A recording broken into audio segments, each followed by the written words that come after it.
بسم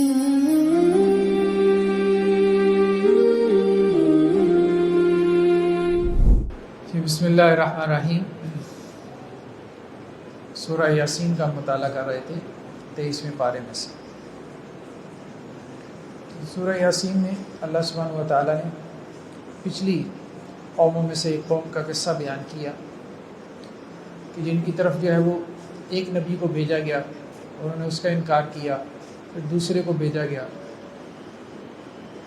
اس کا انکار کیا، پھر اللہ تعالیٰ نے تیسرے نبی کو بھیجا۔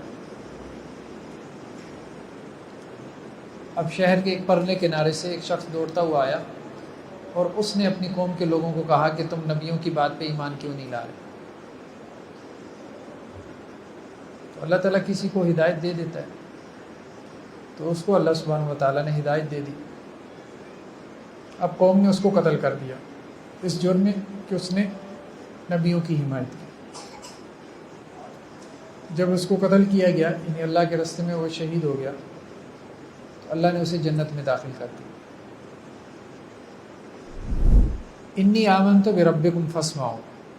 اب یہ 23ویں پارے کے آغاز میں اسی شخص کا قصہ بیان ہو رہا ہے کہ وہ اپنی قوم کے لوگوں سے کہہ رہا ہے کہ دیکھو میں تمہارے رب کے اوپر ایمان لے آیا، سو میری بات غور سے سنو۔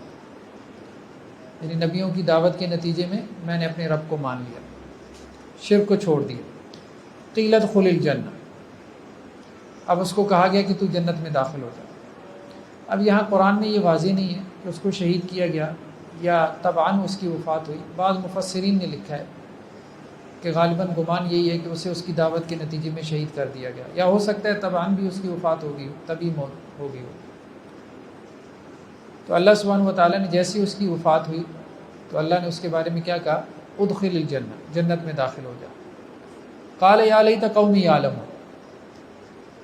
تو اب جب وہ جنت میں داخل ہوا ہے اپنی وفات کے بعد، تو اس نے کہا اے کاش کہ میری قوم کو بھی معلوم ہو جائے، بما غفر علی ربی، کہ میرے رب نے مجھے معاف کر دیا، وجعلنی من المکرمین، اور میرے رب نے مجھے باعزت لوگوں میں کر دیا۔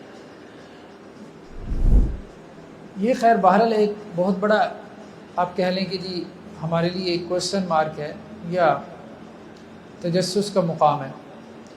دنیا سے لاکھوں کروڑوں بلکہ اربوں لوگ جا چکے ہیں، لیکن کسی نے واپس آ کے بتلایا نہیں کہ ادھر کیا ہے، عالم برزخ میں کیا ہو رہا ہے، کیسی زندگی ہے، کیسی لائف ہے، یا دیوار کے اس پار کیا ہے۔ برزخ بھی اسی کو کہتے ہیں نا، اوٹ کو کہتے ہیں، دیوار کو کہتے ہیں۔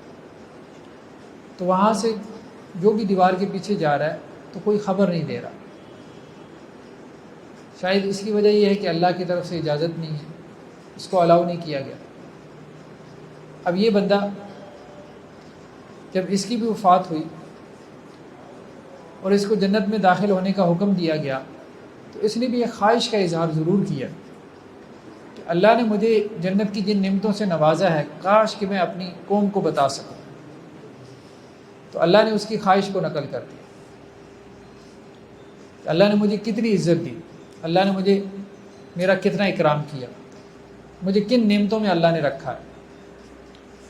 تو اللہ نے اس کی خواہش نقل کر دیا، لیکن بہرحال اجازت کسی کو نہیں ہے کہ وہ دوبارہ اس دنیا میں آ کے لوگوں کو بتائے۔ شاید اس سے امتحان کا مقصد فوت ہو جاتا ہے۔ ہاں یہ ضرور دیکھنے میں آیا ہے کہ کچھ لوگ یہ بتاتے ہیں کہ ان کے پیارے جب دنیا سے چلے جاتے ہیں تو ان کے خواب میں آتے ہیں تو وہ پھر ان کو بتاتے ہیں کہ جی یہاں پہ کیا ہو رہا ہے، یا ہم کس حال میں ہیں، کس کیفیت میں۔ بہرحال خواب بھی ہم یہ نہیں کہہ سکتے کوئی 100% اوتھینٹک سورس ہے، لیکن اللہ کے رسول صلی اللہ علیہ وسلم کی بات احادیث سے معلوم ہوتا ہے کہ خواب بھی نبوت کا 46واں حصہ ہے۔ مطلب نبوت کا سورس جو ہے وہ وحی ہے، تو اسی طرح سے خواب کا بھی سورس بعض اوقات کیا ہے؟ الہام ہوتا ہے اللہ کی طرف سے، فرشتے کی طرف سے۔ تو اب اس شخص نے کہا یا لیت قومی یعلمون، اے کاش کہ میری قوم جان پاتی، میں انہیں بتاتا کہ اللہ کے راستے میں فوت ہونے کے بعد آخرت میں کیا اجر و ثواب ہے۔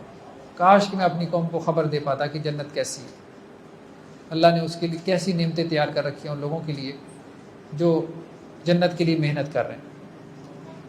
تو بندہ مومن جو ہے وہ اپنے مرنے کے فوراً بعد ہی جنت میں داخل ہو جاتا ہے۔ اور اس کی زندگی جو ہے وہ بہت عیش و عشرت والی زندگی ہو جاتی ہے۔ نیکسٹ آیات میں کفار کے حوالے سے ایک حکم کا ذکر ہے کہ کافروں کو یہ بات قرآن مجید میں کہی جاتی تھی کہ دیکھو اللہ کے لیے کچھ نہیں کرنا نہ کرو، لیکن انسانوں کے لیے تو کچھ کر کے دکھا دو۔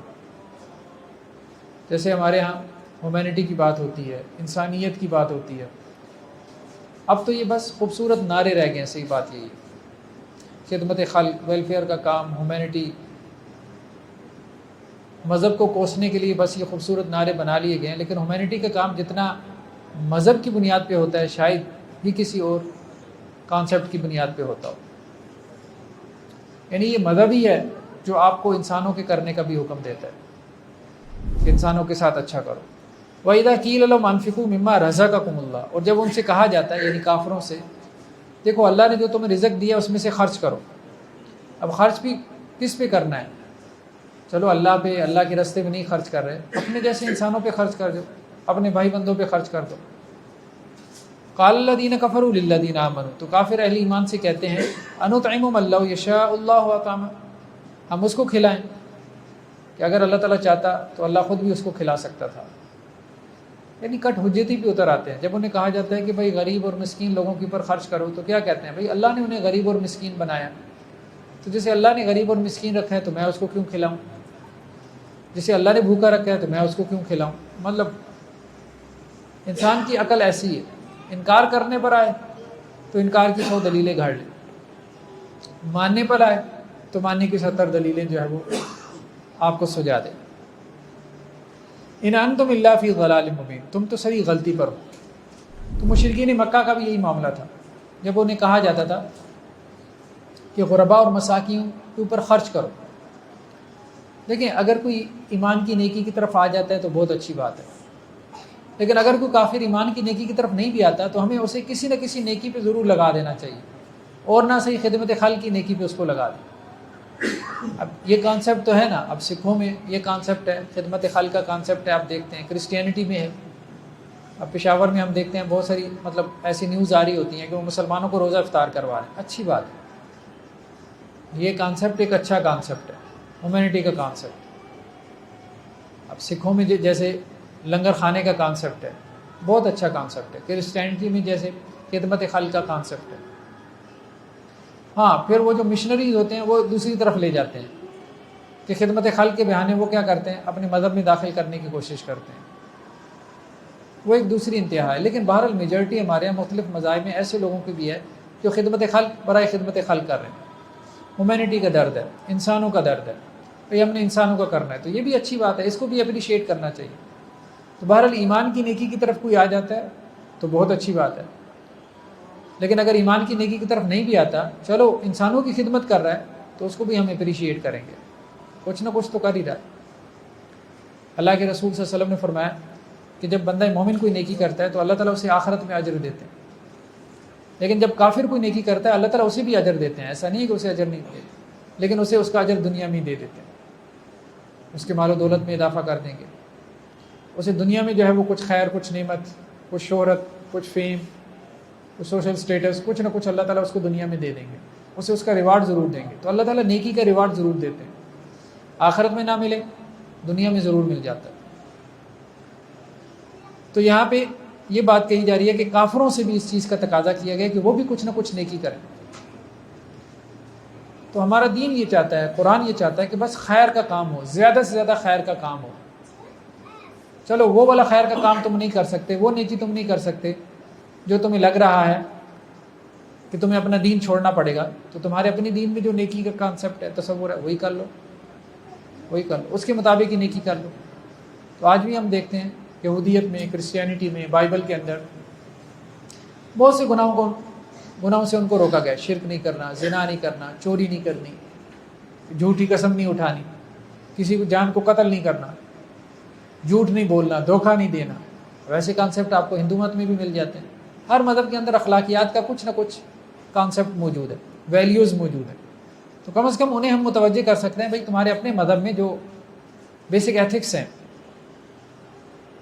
جو ایک ایتھیکل ویلیوز ہیں، کم از کم ان کو تو فالو کر لو، انہی کے مطابق زندگی گزار لو، تو اس سے کیا ہوگا، کچھ نہ کچھ سوسائٹی میں بہتری آئے گی، خیر کچھ نہ کچھ پھیلے گا۔ تو کوئی بھی مذہب، کوئی بھی ازم، کوئی بھی قوم وہ 100% شر کے اوپر نہیں کھڑی ہوتی، اس کی فلاسفی، اس کے سیکرڈ اسکرپچرز میں کچھ نہ کچھ خیر آپ کو نظر آ جاتا ہے، تو وہ خیر اگرچہ کم ہو، 10% ہو، 20-30% ہو، لیکن ہم ان کو ان کی طرف متوجہ کر سکتے ہیں۔ تو یہی بات ہے کہ بھوکوں کو کھانا کھلانا، یہ کانسیپٹ مشرکین مکہ کے ہاں موجود تھا، تو ان کو یہ بات کہی جا رہی تھی کہ جب تمہارے ہاں دین ابراہیمی میں یہ کانسیپٹ موجود ہے، حاجیوں کی خدمت کرنا، بھوکوں کو کھانا کھلانا، جو مذہب تمہارے آباء و اجداد سے چلا رہا ہے، تو اس کے مطابق ہی کم از کم یہ نیکی کر لو۔ لیکن وہ اس پہ کیا کرتے تھے، شیطان ان کو الٹی دلیل پڑھا دیتا تھا کہ دیکھو اللہ نے جن کو بھوکا رکھا ہے، تو تم ان کو کیوں کھانا، تم کون ہوتے ان کو کھانا کھلانے والے؟ تو اس کا مطلب یہ ہے کہ تم جن کو اللہ بھوکا رہنا چاہتا ہے، تم ان کا پیٹ بھرنا چاہتے ہو۔ تو شیطان کا کیا ہے، کچھ بھی پٹی پڑھا کے آگے نکل جاتا ہے کہ انسان خیر یا نیکی کے کام سے رک جائے۔ نیکسٹ آیات میں قیامت کے دن کے منظر کا بیان ہے، جبکہ مردے جو ہے قبروں سے کھڑے ہوں گے، اور یہ بہت بڑا واقعہ ہے، مردوں کا قبروں سے کھڑا ہونا بہت بڑا واقعہ ہے۔ جیسے زمین سے پودے اگتے ہیں، نباتات اگتی ہیں، گھاس پھوس ہے نا زمین سے نکل آتا ہے، پودا زمین سے نکل آتا ہے، چھوٹی سی کومپل، اسی طرح لوگ زمین سے نکلیں گے، اب یوں کہیں کہ پودوں کی طرح اگیں گے۔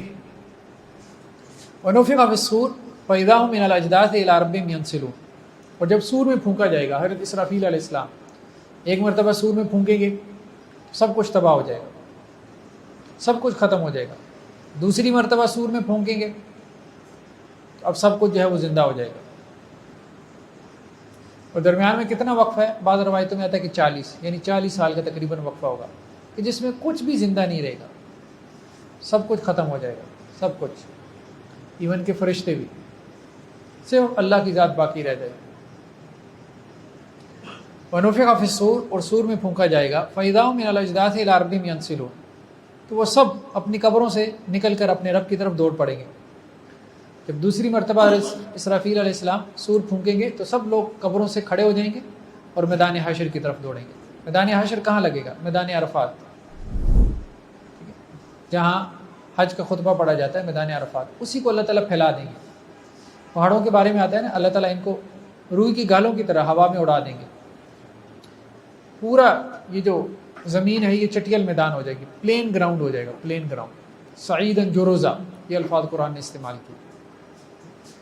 اب جب یہ زمین کو پھیلا دیا جائے گا، وَإِذَا الْأَرْضُ مُدَّتْ، کہیں پہ قرآن نے کہا کہ زمین کو کھینچ کے لمبا کر دیا جائے گا اور اس کو پلین گراؤنڈ کی طرح کر دیا جائے گا، اس کے نشیب و فراز ختم ہو جائیں گے، تو یہاں اسی زمین کے اوپر، اسی پلانٹ ارتھ پہ میدان حشر لگے گا۔ وَجَاءَ رَبُّكَ وَالْمَلَكُ صَفًّا صَفًّا، آپ کا رب اور فرشتے آئیں گے، اور فرشتے اس طرح سے آئیں گے جیسے صفے باندھے، اور یہاں ہی اللہ سبحانہ وتعالیٰ پہلا حساب کتاب شروع کریں گے۔ تو جب سور میں پھونکا جائے گا تو سب کے سب اپنی قبروں سے نکل کر دوڑ پڑیں گے، کس کی طرف؟ میدان حشر کی طرف، میدان عرفات کی طرف۔ قالوا یا ویلنا من بعثنا من مرقدنا، اور وہ کہیں گے ہائے ہماری ہلاکت، کہ کون ہے جس نے ہمیں ہماری خوابگاہوں سے جگا دیا، کس نے ہمیں جو ہے وہ خواب غفلت سے بیدار کر دیا، ہم تو سوئے پڑے تھے قبروں کے اندر، کس نے ہمیں بیدار کیا؟ ھذا ما وعد الرحمن وصدق المرسلون، لگتا ہے یہ تو وہی رحمان کا وعدہ ہے، لگتا ہے یہ کہ رسولوں نے سچ کہا تھا، یعنی کافر تو ایمان نہیں لا رہا تھا، کافر ایمان نہیں لا رہا تھا۔ تو اب جب اچانک قبروں سے وہ کھڑے ہوں گے، دنیا سے بھی بندہ اچانک ہی چلا جاتا ہے، عموماً انسان کی جو ڈیتھ ہوتی ہے پتہ بھی نہیں چلتا انسان کو، اچانک موت ہوتی ہے، تو پھر اچانک ہی جب وہ قبروں سے کھڑا ہوگا تو اسے سمجھ ہی نہیں آئے گی، ابھی تو اچانک دنیا سے غائب ہوا تھا، اب اچانک کھڑا بھی ہو گیا، تو یہ کیا ہو گیا؟ ایک دم سے کون سا حادثہ پیش آیا؟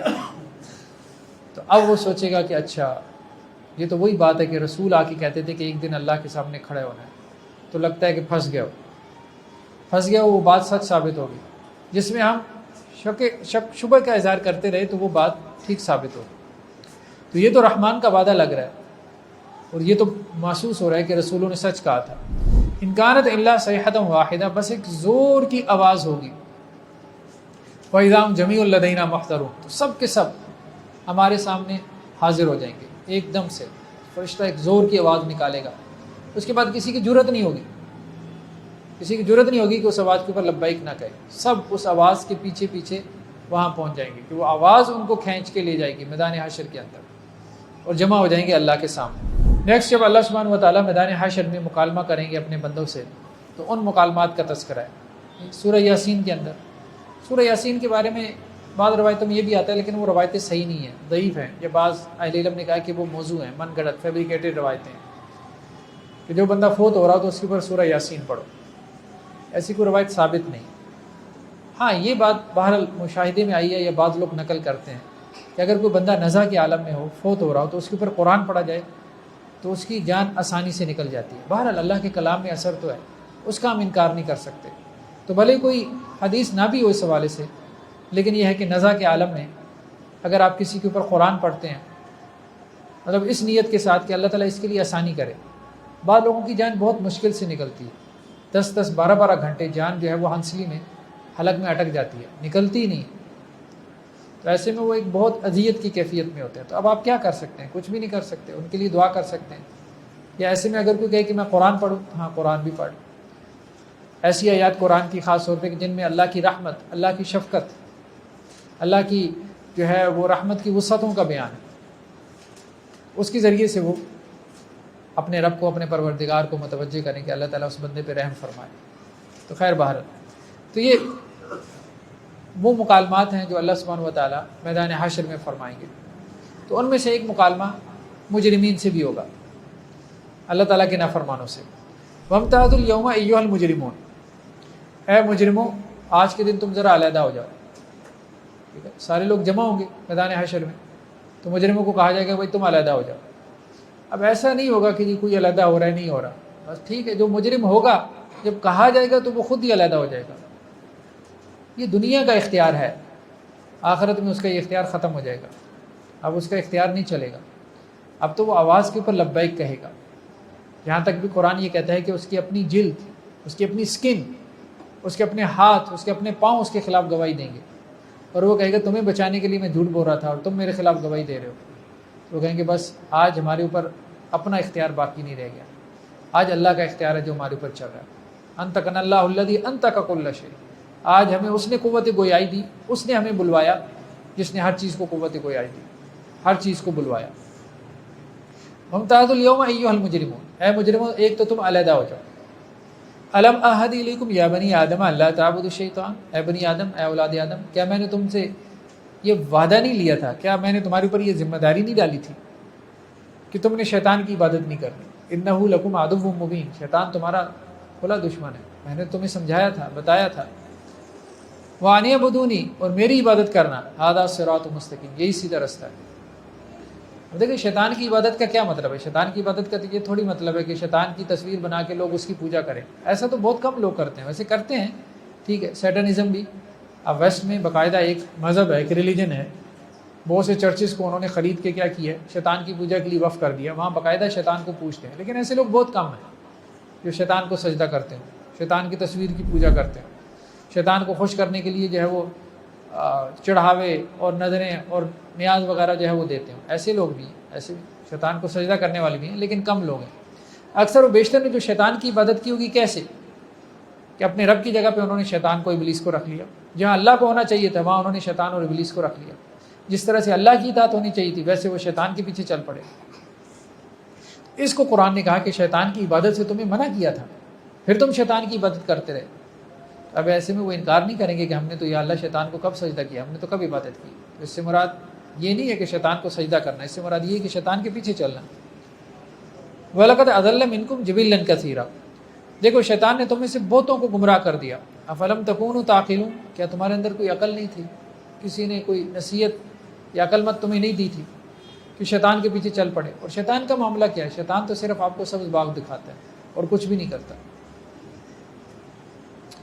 نیکسٹ آیات کے اندر یعنی سورہ یاسین کے آخری رکوع میں اللہ سبحانہ و تعالیٰ نے اس شخص کو جواب دیا کہ جو دوبارہ تخلیق کا منکر تھا.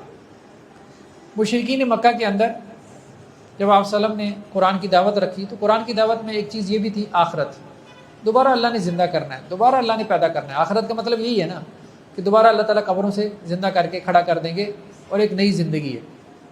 تو یہ جو دوبارہ پیدائش تھی، دوبارہ تخلیق تھی، اس کا وہ انکار کرتے تھے اور مذاق بھی اڑاتے تھے کہ یہ کیسے ممکن ہے کہ قبر میں جو ہے وہ آپ کسی کو دفن کر کے آ جاتے ہیں، مردہ جو ہے وہ اس کی ہڈیاں مٹی میں مل کے مٹی ہو جاتی ہیں، بھربھری ہو جاتی ہیں، بالکل بندہ ختم ہو جاتا ہے. اب وہ کیسے دوبارہ کھڑا ہوگا، کیسے دوبارہ زندہ ہوگا؟ محمد صلی اللہ علیہ وسلم یہ آپ کی بات سمجھ سے بالات آ رہا ہے. تو اولم یر الانسان انا خلقناہ من نطفہ، کیا انسان غور نہیں کرتا کہ ہم نے اس کو ایک نطفے سے پیدا کیا، ایک سپرم، کیا ہے؟ پانی کا قطرہ ہے اور کیا ہے، جہاں سے اللہ نے اس کی ابتدا کی. اب اللہ تعالیٰ نے اس سے انسان کی آنکھیں بنا دی، اس کے کان بنا دیے، اس کا چہرہ بنا دیا، اس کی ہڈیاں بنا دی، اس کا گوشت بنا دیا، اس کی رگیں بنا دی، اس کا دماغ بنا دیا، اس کا دل بنا دیا، اس کے پھیپھڑے بنا دیے، آنتیں بنا دی. کچھ نہیں اللہ نے اس سے بنا دیا. اس کے دانت اس سے جو ہے وہ بنا دیے. پورا وجود اللہ تعالیٰ نے بنا دیا. تو جب اللہ سبحانہ و تعالیٰ ایک پانی کے قطرے سے ایک اتنا جیتا جاگتا انسان جو ہے وہ 9 ماہ میں بنا سکتا ہے، پیدا کر سکتا ہے، تو اس اللہ کے لیے کیا مشکل ہے کہ اللہ تعالیٰ تمہیں دوبارہ دنیا میں پیدا کرے، دوبارہ دنیا میں لے آئے. دنیا کا اصول تو یہی ہے کہ پہلی مرتبہ کسی چیز کو پیدا کرنا مشکل ہوتا ہے، پہلی مرتبہ کسی چیز کو بنانا مشکل ہوتا ہے، دوسری مرتبہ اس کا بنانا آسان ہوتا ہے.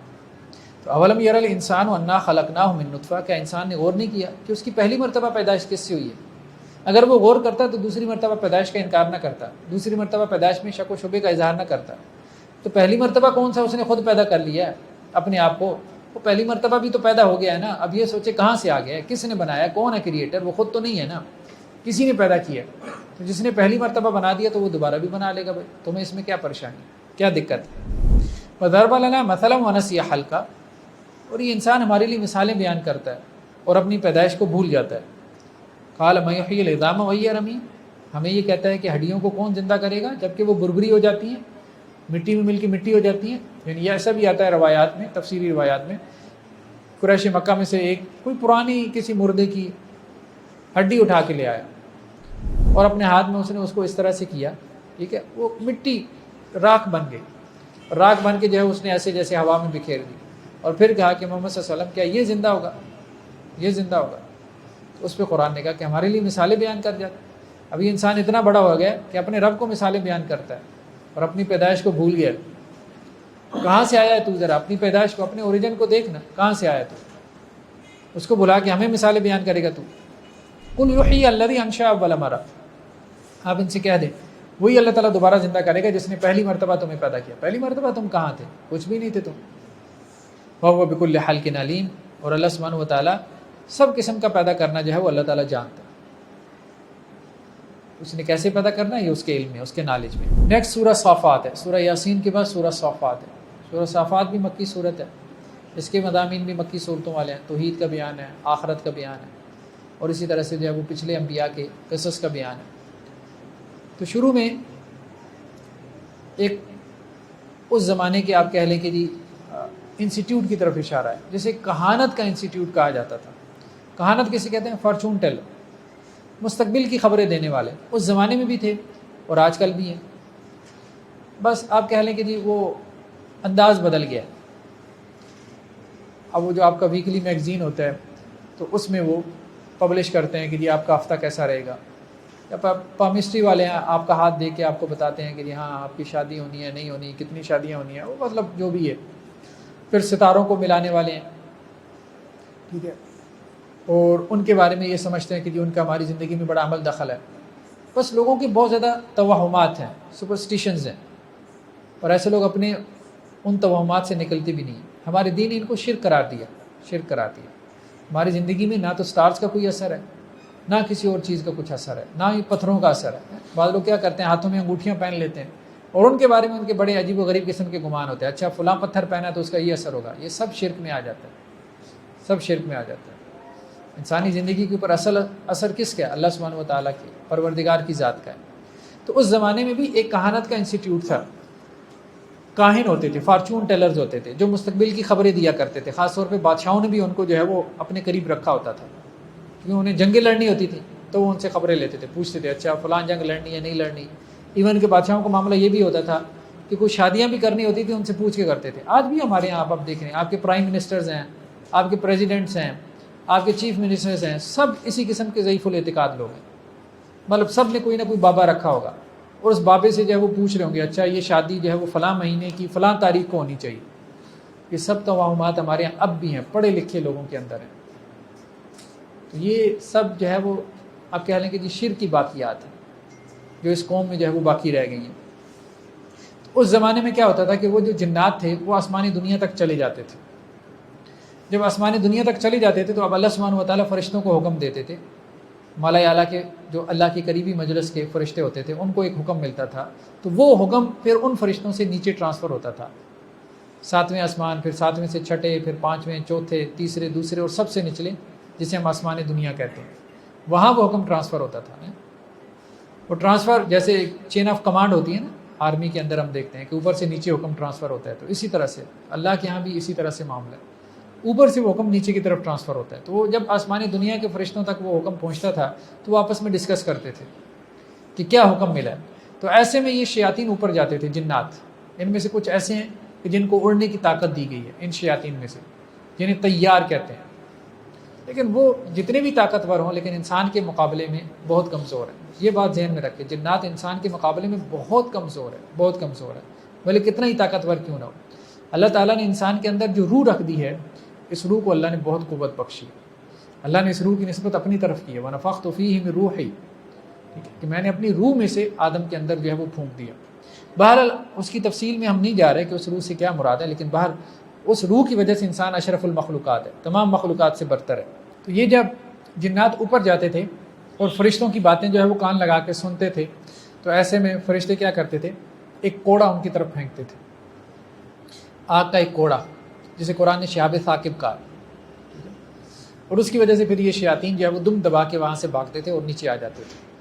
تو پہلے آسمانوں پہ پہرا اتنا سخت نہیں تھا، آپ صلی اللہ علیہ وسلم کی نبوت سے پہلے پہرا اتنا سخت نہیں تھا، تو یہ کافی ساری خبریں لے آتے تھے، یہ خبریں نیچے آ کے اپنے کاہنوں کو بتاتے تھے، اور وہ کاہن کیا کرتے تھے، اس چھوٹی سی خبر کے اندر لمبی کہانی بنا کے اس کو پبلش کر دیتے تھے۔ اب وہ چھوٹی سی بات ثابت ہو جاتی، اس سے ان کا پورا جو ہے وہ بزنس چل رہا تھا، کاہنوں کا کہانت کا بزنس چل رہا تھا کہ وہ مستقبل کی جو ہے وہ خبریں دیتے تھے۔ تو ہمارے یہاں بھی اب آپ دیکھیں بہت سارے لوگ اس حوالے سے معروف ہو گئے کہ جنہوں نے مستقبل کے حوالے سے پریڈکشنز کی، پشین گوئیاں کی۔ انا زینا السماء دنیا بزینت الکواکب، ہم نے آسمان دنیا کو مزین کیا، خوبصورت بنایا ستاروں کے ذریعے سے، اللہ نے ستارے ٹانگ دیے، وحفظا من کل شیطان مارد، اور اللہ سبحانہ و تعالیٰ نے آسمانی دنیا کو یہ جتنے بھی سرکش شیاطین سے اس کی حفاظت بھی کی۔ یعنی یہ جتنے ستارے، ایک تو بات یہ ہے کہ ہمیں نظر آ رہے ہیں، یہ سب آسمانی دنیا پر ہے، سب سے نچلا جو آسمان ہے اس سے نیچے ہیں یہ ستارے، یہ بلینز آف سٹارز، یہ سب نیچے ہیں، ان کے اوپر ہے آسمانی دنیا، پہلا آسمان ان سے اوپر ہے، پھر اس کے بعد دوسرا، پھر تیسرا ہے، ٹھیک ہے۔ تو جو کچھ ہمیں نظر آ رہا ہے یہ آسمان سے بھی نیچے کی چیز ہے۔ وَحِفْظًا مِنْ كُلِّ شَيْطَانٍ مَارِدٍ، اور ہم نے ہر سرکش شیطان سے کیا کی، حفاظت کی ہے، کس کی؟ آسمانوں کی۔ لا يسمعون الى الملأ الاعلى ويقذفون من كل جانب، تو اوپر کی مجلس میں جو فرشتوں کی بات چیت ہوتی ہے وہ اس کو کان لگا کے نہیں سن سکتے، اور اگر ایسا کرنے کی کوشش کریں گے تو ہر طرف سے ان کے اوپر آگ کے اگارے پھینکے جاتے ہیں، دحورا ولہم عذاب واصب، ان کو وہاں سے دھکے دینے کے لیے اور ان کے لیے دائمی عذاب ہے۔ الا من خطف الخطفة فاتبعه شهاب ثاقب، ہاں اب بھی اگر کوئی بات اچک لیتا ہے، کسی کے کان میں کوئی بات پڑ جاتی ہے جو فرشتے آپس میں ڈسکس کر رہے تھے، تو اسے بھی پیچھے سے جو ہے وہ ایک جلتا ہوا انگارہ پکڑتا ہے، ٹھیک ہے، یعنی اسے فوراً جو ہے وہ اس کی صدا مل جاتی ہے۔ لیکن بہرحال پھر بھی شیاطین باز نہیں آتے، لیکن اب آسمانوں کے پہرے سخت ہو گئے ہیں، اب ان کے لیے اوپر کی سن کو لینا بہت مشکل ہو گیا، بہت مشکل، امپاسبل یا ناممکن ہو گیا، لیکن اس کے باوجود یہ باز نہیں آتے۔ شر ہے نا، تو انسان جو ہے جب اس کے اندر شر کا مادہ ہو تو وہ اپنے شر سے باز نہیں آتا، تو یہی معاملہ شیاطین کا ہے۔ تو خیر، جب جادو ٹونے کا اور خاص طور پہ آسیب کا علاج کیا جاتا ہے، جادو ٹونے میں تعویذ گنڈے میں فرق ہے، وہ تو یہ ہے نا کہ کسی نے آپ کے اوپر کوئی تعویذ گنڈا کروایا حسد کی وجہ سے۔ آسیب کیا ہوتا ہے کہ جنات ویسے ہی آپ کے ساتھ متعلق ہو جاتے ہیں، ویران علاقے میں جیسے رہتے تھے، یا آپ کے گھر میں کوئی پرانا درخت تھا، یا آپ کا گھر بہت پرانا تھا، آباء و اجداد سے ویران گھرانے میں وہ چلے آ رہے تھے، ان کا بسیرا تھا، تو اب وہ تنگ کرتے ہیں۔ تو آسیب کے علاج کے لیے پھر خاص طور پہ یہ آیات سجیسٹ کی جاتی ہیں۔ جادو ٹونے کے علاج میں بھی یہ آیات بہت جو ہے وہ مفید ہیں. مطلب میں نے خود کئی لوگوں کو مطلب ان کے ساتھ یہ معاملات تھے تو میں نے ان کے اوپر یہ آیات پڑھی, اور یہ صرف آیات پڑھنے سے ایسے لگتا ہے کہ وہ جیسے اندر سے کوئی چیز ان کے نکل گئی ہے, اور بالکل بندہ جو ہے وہ سکون میں آ جاتا ہے. یہ سورہ صافات کی پہلی 10 آیات. امام ابن تیمیہ علیہ الرحمہ کے بارے میں آتا ہے کہ وہ بس یہ جو دعا ہوتی تھی اعوذ بکلمات اللہ التامہ من کل شیطان وہامہ ومن کل عین لامہ, اور یہ سورہ صافات کی 10 آیات یہ پڑھا کرتے تھے اور اسی سے علاج کرتے تھے. بہرحال یہ بہت مجرب آیات ہیں, مطلب کسی کے جو ہے وہ معمول میں ہے تو وہ ضرور پڑھے. صرف ان آیات سے اگلے بندے کا مسئلہ حل ہو جاتا ہے. اگر شیطان نے کسی کو مس کیا ہو, ٹچ کیا ہو, بعض اوقات شیطان جو ہے وہ انسان کے حواسوں پہ حاوی ہو جاتا ہے, اس کو مس کر کے, اس کو ٹچ کر کے اس کے دماغ کے اوپر غلبہ پا لیتا ہے. تو ایسے میں یہ آیات پڑھی جائیں تو شیطان فوراً اس کو چھوڑ دیتا ہے. مطلب اس کو ایسی ہے کہ جیسے اس کو آگ کے انگارے پڑتے ہیں, اس کے لیے پاسبل ممکن نہیں رہ جاتا کہ اس بندے کے اوپر جو ہے وہ اپنا اثر باقی رکھ سکے. نیکسٹ آیات میں جنت کی نعمتوں کا بیان ہے. اللہ سبحانہ و تعالیٰ قرآن مجید کے اندر جنت کی نعمتوں کا بھی تذکرہ کرتے ہیں کہ انسان کی جنت کی طرف رغبت ہو, اور جہنم کے عذاب کا بھی تذکرہ کرتے ہیں تاکہ انسان جہنم سے ڈرتا رہے. فرمایا فی جنات النعیم, اللہ کے نیک بندے نعمتوں والے باغات میں ہوں گے, آسائش ہی آسائش ہوگی. یعنی جنت میں کیا ہے؟ جنت بیسیکلی لگژریس لائف سٹائل ہے, آسائش ہی آسائش ہے. علی سرر متقابلین, اور اہل جنت کا کام کیا ہوگا؟ سارا دن مسحریوں پہ بیٹھے آمنے سامنے گپ شپ لگا رہے ہوں گے. جیسے ہمارے یہاں پوڈ کاسٹنگ آج کل ایک رواج ہے, گپ شپ لگانے کا ہے, تو اسی طرح کا معاملہ ہوگا. کوئی کام کاج تو ہے کوئی نہیں جنت میں. انسان بھی راحت پسند ہے نا, راحت چاہتا ہے, لیکن اس دنیا میں اللہ نے اس کے لیے راحت نہیں رکھی. دنیا میں راحت نہیں ہے. دنیا میں تو انسان کو اللہ نے کہا کہ تھک کے آنا ہے تم, یا ایھا الانسان انک کادح الی ربک کدحا فملاقہ. انسان تو نے تھکاوٹ کے اوپر تھکاوٹ جھیل کر, ایگزرشن کے اوپر ایگزرشن اٹھا کے تو نے اپنے رب سے ملاقات کرنی. تو دنیا میں تو انسان تھکنے کے لیے آیا, یہاں تو اللہ نے راحت نہیں رکھی, لیکن یہ راحت اللہ نے جنت میں رکھی. جنت میں کوئی کام نہیں ہے, کوئی کام نہیں ہے. ایون کہ کہا جاتا ہے کہ جو ذکر اذکار ہے وہ بھی انسان کو شعور سے نہیں کرنا پڑے گا. اللہ کو جو جنت میں انسان یاد کرے گا وہ بھی اس طرح سے کہ جیسے انسان کے سانس جاری ہوتی ہے ایسے. اب سانس مجھے سوچ کے لینی نہیں پڑتی, مطلب انسان سوچ کے سانس نہ باہر نکالتا ہے نہ اندر لیتا ہے. تو اسی طرح سے انسان کی زبان پہ اللہ کا ذکر جاری ہو جائے گا. تو علی سرر متقابلین, مسحریوں کے اوپر بیٹھے ہوں گے آمنے سامنے, گپ شپ لگا رہے ہوں گے. یطاف علیہم بکأس من معین, اور ان کے جو غلمان ہوں گے, خدام ہوں گے, وہ صاف ستھری شراب پیالوں کے اندر لے کے آ رہے ہوں گے. تو دنیا میں اللہ نے جن چیزوں سے روکا ہے جنت میں ان کو الاؤ کر دیا. دنیا میں شراب سے روکا ہے, جنت میں اس کو الاؤ کر دیا. دنیا میں جو ہے وہ اللہ تعالیٰ نے عورتوں سے روکا ہے, مطلب بیویوں کے علاوہ, لیکن جنت میں اللہ تعالیٰ نے حوروں کا تذکرہ کیا. تو جنت نعمتوں کا بیان ہے, نعمتوں کا باب ہے. بیضاء لذۃ للشاربین, اور وہ جو شراب ہوگی وہ سفید ہوگی اور پینے والوں کے لیے فرد بخش ہوگی. لا فیہا غول ولا ھم عنہا ینزفون, نہ تو اس شراب کے پینے سے کوئی سر درد ہوگا اور نہ ہی وہ بہکی بہکی باتیں کریں گے. یعنی آخرت کی شراب کو, جنت کی شراب کو دنیا کی شراب پہ قیاس بھی مت کرنا.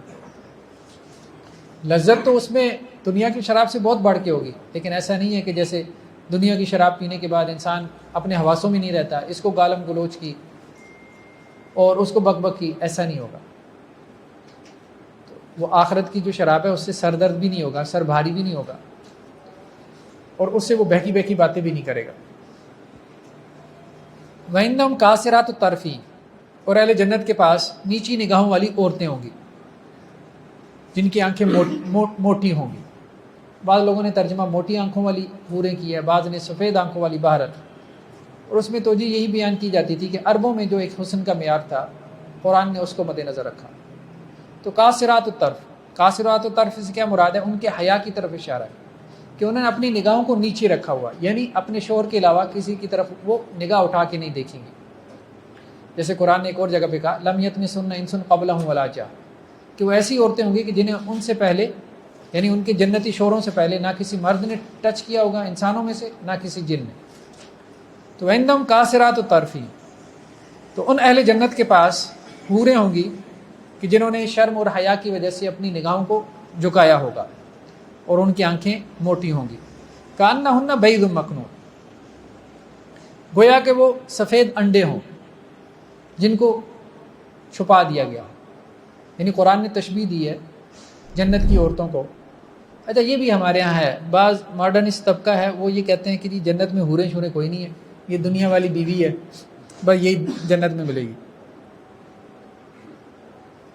تو مجھے کسی نے کہا کہ جی وہ فلاں جو ہے وہ عالم اسکالر یہ کہہ رہے ہیں کہ جنت میں کوئی حوریں نہیں ملنی، اور یہ دنیا والی جو بیوی ہے اسی کو اللہ تعالیٰ نے حور کہا ہے، اور یہی جو ہے وہ جنت میں ملنی ہے۔ تو آپ ایسا کریں ان کے رد میں کچھ لکھیں، مطلب ریفیوٹ کریں نا ان کو۔ میں نے کہا رد کرنے کی کیا ضرورت ہے، ان کی سزا کے لیے کیا یہی کم ہے؟ تو وہ پھر بات اس کو سمجھ میں آئی، تو پھر وہ ہنسنا شروع ہو گیا۔ تو میں نے کہا ایک بندہ جب حوروں کا انکار کر رہا ہے تو اس کے انکار پہ جو اسے سزا ملے گی تو کیا یہ سزا اس کے لیے کم ہے کہ جو ہم اس کے جو ہے وہ تردید کی زحمت اٹھائیں؟ تو بہرحال یہ بات تو ہنسی مذاق میں ہو گئی، ایسی بات نہیں ہے، ایسی بات نہیں ہے۔ یہ بات ٹھیک ہے کہ دنیا کی جو عورتیں ہوں گی، دنیا کی جو بیویاں ہوں گی، وہ جنت کی جو حوریں ہوں گی ان کی سردار ہوں گی، لیکن یہ بات ہمیں حدیث سے واضح طور پہ محسوس ہوتی ہے، اور قرآن کے انداز بیان سے بھی یہ بات واضح طور پہ محسوس ہوتی ہے۔ یہ دنیا کی عورتیں نہیں، دنیا کی عورتیں نہیں۔ قرآن یہ کہہ رہا ہے لم یطمثہن انس قبلہم ولا جان، انہیں اس سے پہلے کسی جن اور انس سے چھوا بھی نہیں ہوگا، ٹچ بھی نہیں کیا ہوگا، ٹھیک ہے؟ تو اب یہ تو دنیا کی عورتیں ہیں، یہ تو شادی شدہ عورتیں ہیں، اور کئی عورتیں ایسی ہیں کہ جنہوں نے 4 شوہر جو ہے وہ بھگتائے ہوں گے، تو ایسا نہیں ہے۔ تو اس لیے قرآن جس طرح سے ان کی صفات بیان کرتا ہے، ان صفات سے واضح طور پہ محسوس ہوتا ہے کہ وہ علیحدہ سے عورتیں ہیں جن کو پیدا کیا گیا۔ ہاں اس میں اب ایک سوال آتا ہے بعض خواتین کی طرف سے کہ جی مردوں کو تو حوریں ملیں گی تو عورتوں کو کیا ملے گا، ٹھیک ہے، ان کے لیے بھی کوئی حوریں ہوں گے؟ تو بہرحال قرآن اس حوالے سے خاموش ہے۔ کچھ لوگوں نے جو ہے وہ ایک لفظ سے استدلال کرنے کی کوشش کی ہے، بہرحال استدلال ایک استدلال ہے کہ ازواج کا لفظ آیا، ازواج مطہرہ کا لفظ آیا کہ تمہارے لیے پاکیزہ جوڑے ہوں گے، تو اس سے کیا مراد ہے؟ اس سے یہ ہے کہ مردوں کو عورتیں ملیں گی اور عورتوں کو جو ہے وہ مرد ملیں گے۔ بہرحال ایک چیز تو کہی جا سکتی ہے کہ جنت میں انسان جو خواہش کرے گا وہ اس کو ملے گا، یہ بات ہے۔ جنت میں کسی قسم کی کوئی ریسٹرکشن نہیں، کوئی پابندی نہیں ہے۔ جنت میں بھی اگر آپ ریسٹرکشنز کی طرف چلے جائیں، پابندیوں کی طرف چلے جائیں، تو پھر اس کا مطلب یہ ہے کہ وہ جنت نہیں۔ ہاں یہ ایک علیحدہ بات ہے کہ بندے کو خواہش ہی نہ پیدا ہو، وہ ایک علیحدہ بات ہے، لیکن قرآن اس معاملے میں واضح ہے وَلَكُمْ فِيهَا مَا تَشْتَهِي أَنفُسُكُمْ وَلَكُمْ فِيهَا مَا تَدَّعُونَ، جس چیز کی تم خواہش کرو گے وہ تمہیں جنت میں ملے گی، اور جو تم مانگو گے وہ تم کو ملے گا۔ یہ بات ہمیں بعض روایتوں سے اشارتاً ملتی ہے کہ جیسے وہ خواتین جن کے شوہر کافر تھے، جیسے فرعون کی بیوی آسیہ، تو اب ایسی خواتین کا کیا معاملہ ہوگا؟ کیا وہ جنت میں اکیلی رہیں گی؟ نہیں، اللہ تعالیٰ ان کی شادیاں نیک بندوں سے کر دیں گے، جیسا کہ فرعون کی بیوی آسیہ کے بارے میں آتا ہے کہ وہ رسول اللہ صلی اللہ علیہ وسلم کی زوجیت میں آ جائیں گی۔ اسی طرح بعض خواتین ایسی ہوتی ہیں کہ جن کی دنیا میں ایک سے زیادہ شوہر ہوتے ہیں، تو اب وہ کس شوہر کے ساتھ ہوں گی آخرت میں؟ تو آخرت میں وہ شوہر کے ساتھ ہوں گی کہ جس کے اخلاق اچھے ہوں گے، جس کے ساتھ وہ رہنا پسند کریں گے۔ تو بہرحال اس سے ایک اور مسئلہ بھی پیدا ہوا، وہ مسئلہ یہ تھا کہ دنیا میں جیسے ایک عورت اپنے شوہر کے ساتھ نہیں رہنا چاہتی، ڈائیورس لے لیتی ہے، ایک مرد اپنی بیوی کے ساتھ نہیں رہنا چاہتا، وہ اس کو ڈائیورس کر دیتا ہے، کیا آخرت میں بھی یہ آپشن ہوگی؟ تو بہرحال بظاہر یہ محسوس ہوتا ہے قرآن کی نصوص سے یا دین کی نصوص سے کہ جب دنیا میں اللہ نے یہ آپشن رکھی ہے کہ ایک دوسرے سے علیحدگی اختیار کر سکتے ہیں، تو جنت میں خواہ مخواہ ایک دوسرے کے اوپر ان کو تھوپنا یہ جنت کے کانسیپٹ کے خلاف ہے، تصور کی خلاف ہے۔ تو کأنہن بیض مکنون، گویا کہ وہ ایسی ہیں جیسے کہ کسی نے انڈے چھپا کے رکھے ہیں۔ نیکسٹ آیات میں اہل جنت کے ایک مکالمے کا تذکرہ ہے۔ قرآن مجید میدان حشر کے جنتیوں کے جہنمیوں کے مکالموں کا تذکرہ کرتا ہے۔ قال قائل منہم انی کان لی قرین، جنتی جب جنت میں جمع ہوں گے اور آپس میں بیٹھ کے گپ شپ لگا رہے ہوں گے تو ان میں سے ایک کہے گا کہ یار دنیا میں میرا ایک دوست ہوا کرتا تھا، یقول اینک لمن المصدقین، اور وہ مجھے یہ کہتا تھا کہ کیا تو بھی تصدیق کرنے والوں میں ہو گیا، مطلب تو بھی مولوی بن گیا۔ اَإِذَا مِتْنَا وَكُنَّا تُرَابًا وَعِظَامًا أَإِنَّا لَمَدِينُونَ، کیا تیرا بھی یہ عقیدہ ہے کہ جب ہم مر جائیں گے، مٹی ہو جائیں گے اور ہماری ہڈیاں بھربھری ہو جائیں گی تو ہمیں دوبارہ اٹھایا جائے گا اور ہمیں ہمارے اعمال کا حساب دیا جائے گا؟ تو جنتی جب آپس میں بیٹھے ہوں گے تو ان میں سے ایک اپنے دوست کا تذکرہ کرے گا کہ یار میرا ایک دوست تھا اور وہ ایسی باتیں کرتا تھا، مجھے بھی کہتا تھا کہ یار کن لوگوں کے ہتھے چڑھ گیا ہے، کن مولویوں کی باتوں میں آ گیا تو، آخرت کس نے دیکھی ہے، کون سا خدا، کیسی باتیں کر رہے ہو؟ قال هل انتم مطلعون، تو وہ اپنے جنتی ساتھیوں سے یہ باتیں کر ہی رہا ہوگا کہ اسے کہا جائے گا کہ اچھا اپنے دوست کو دیکھنا چاہتے ہو؟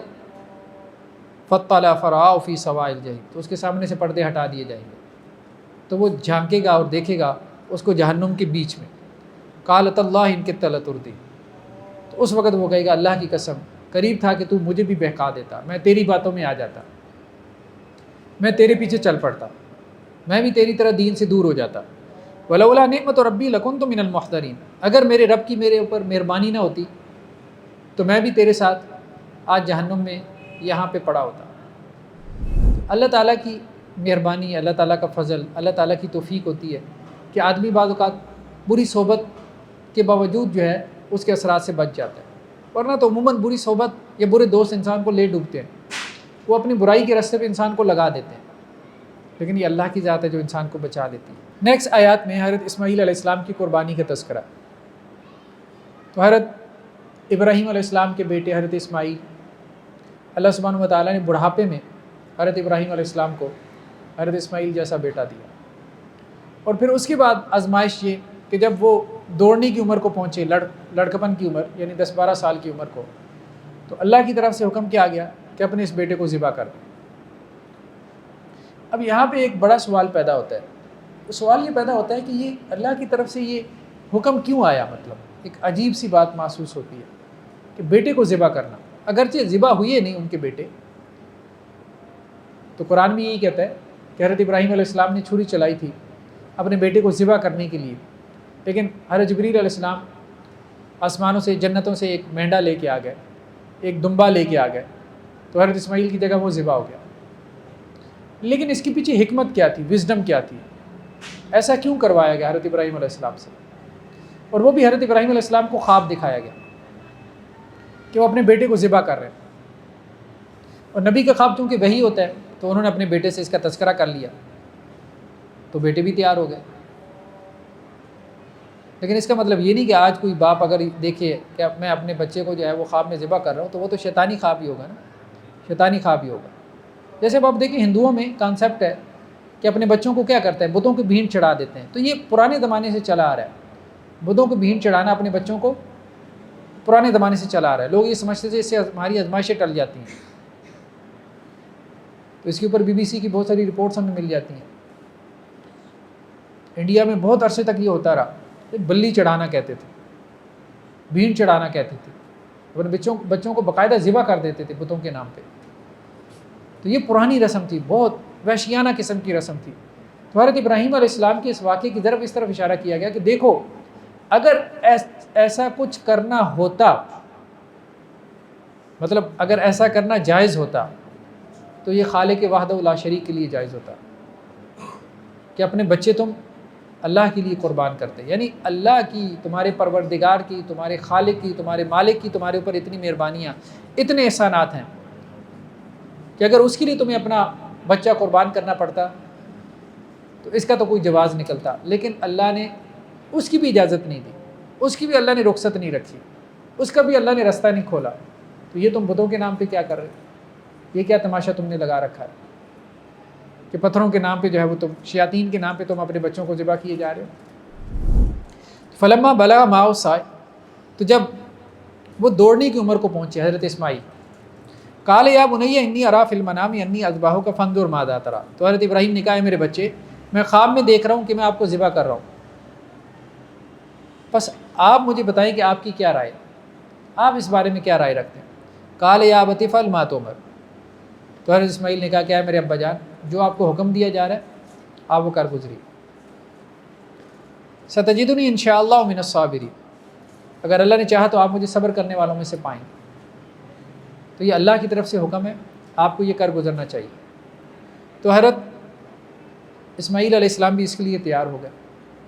تو پھر قرآن کا آگے واقعہ ہے کہ حضرت ابراہیم علیہ السلام جب انہوں نے اپنے بچے کو لٹایا، فلما تلہ للجبین، لٹایا بھی پیشانی کے بل، پیشانی کے بل اس لیے لٹایا ہے کہ بچے کے فیس ایکسپریشن کی وجہ سے کہیں اللہ کے حکم میں کوئی کوتاہی نہ ہو جائے۔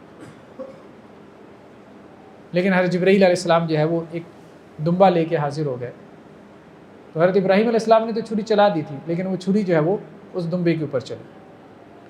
انہوں نے اپنی طرف سے قربانی پیش کر، لیکن اللہ سبحانہ و تعالیٰ نے یہی کہا کہ اے ابراہیم یہ آپ کی ایک آزمائش تھی، آپ اس آزمائش میں پورے اترے۔ تو حضرت ابراہیم علیہ السلام کی شخصیت کو جب ہم دیکھتے ہیں تو بہرحال اللہ نے جن آزمائشوں میں ان کو ڈالا ہے بہت بڑی آزمائشیں، بہت بڑی آزمائشیں، انسان بس اس کا سوچ ہی سکتا ہے۔ کون ہے جو بڑھاپے کی عمر میں اس کو اولاد ملے اور اپنے ہاتھوں سے اس کو ذبح کرنے کے لیے تیار ہو جائے؟ تصور بھی نہیں کیا جا سکتا۔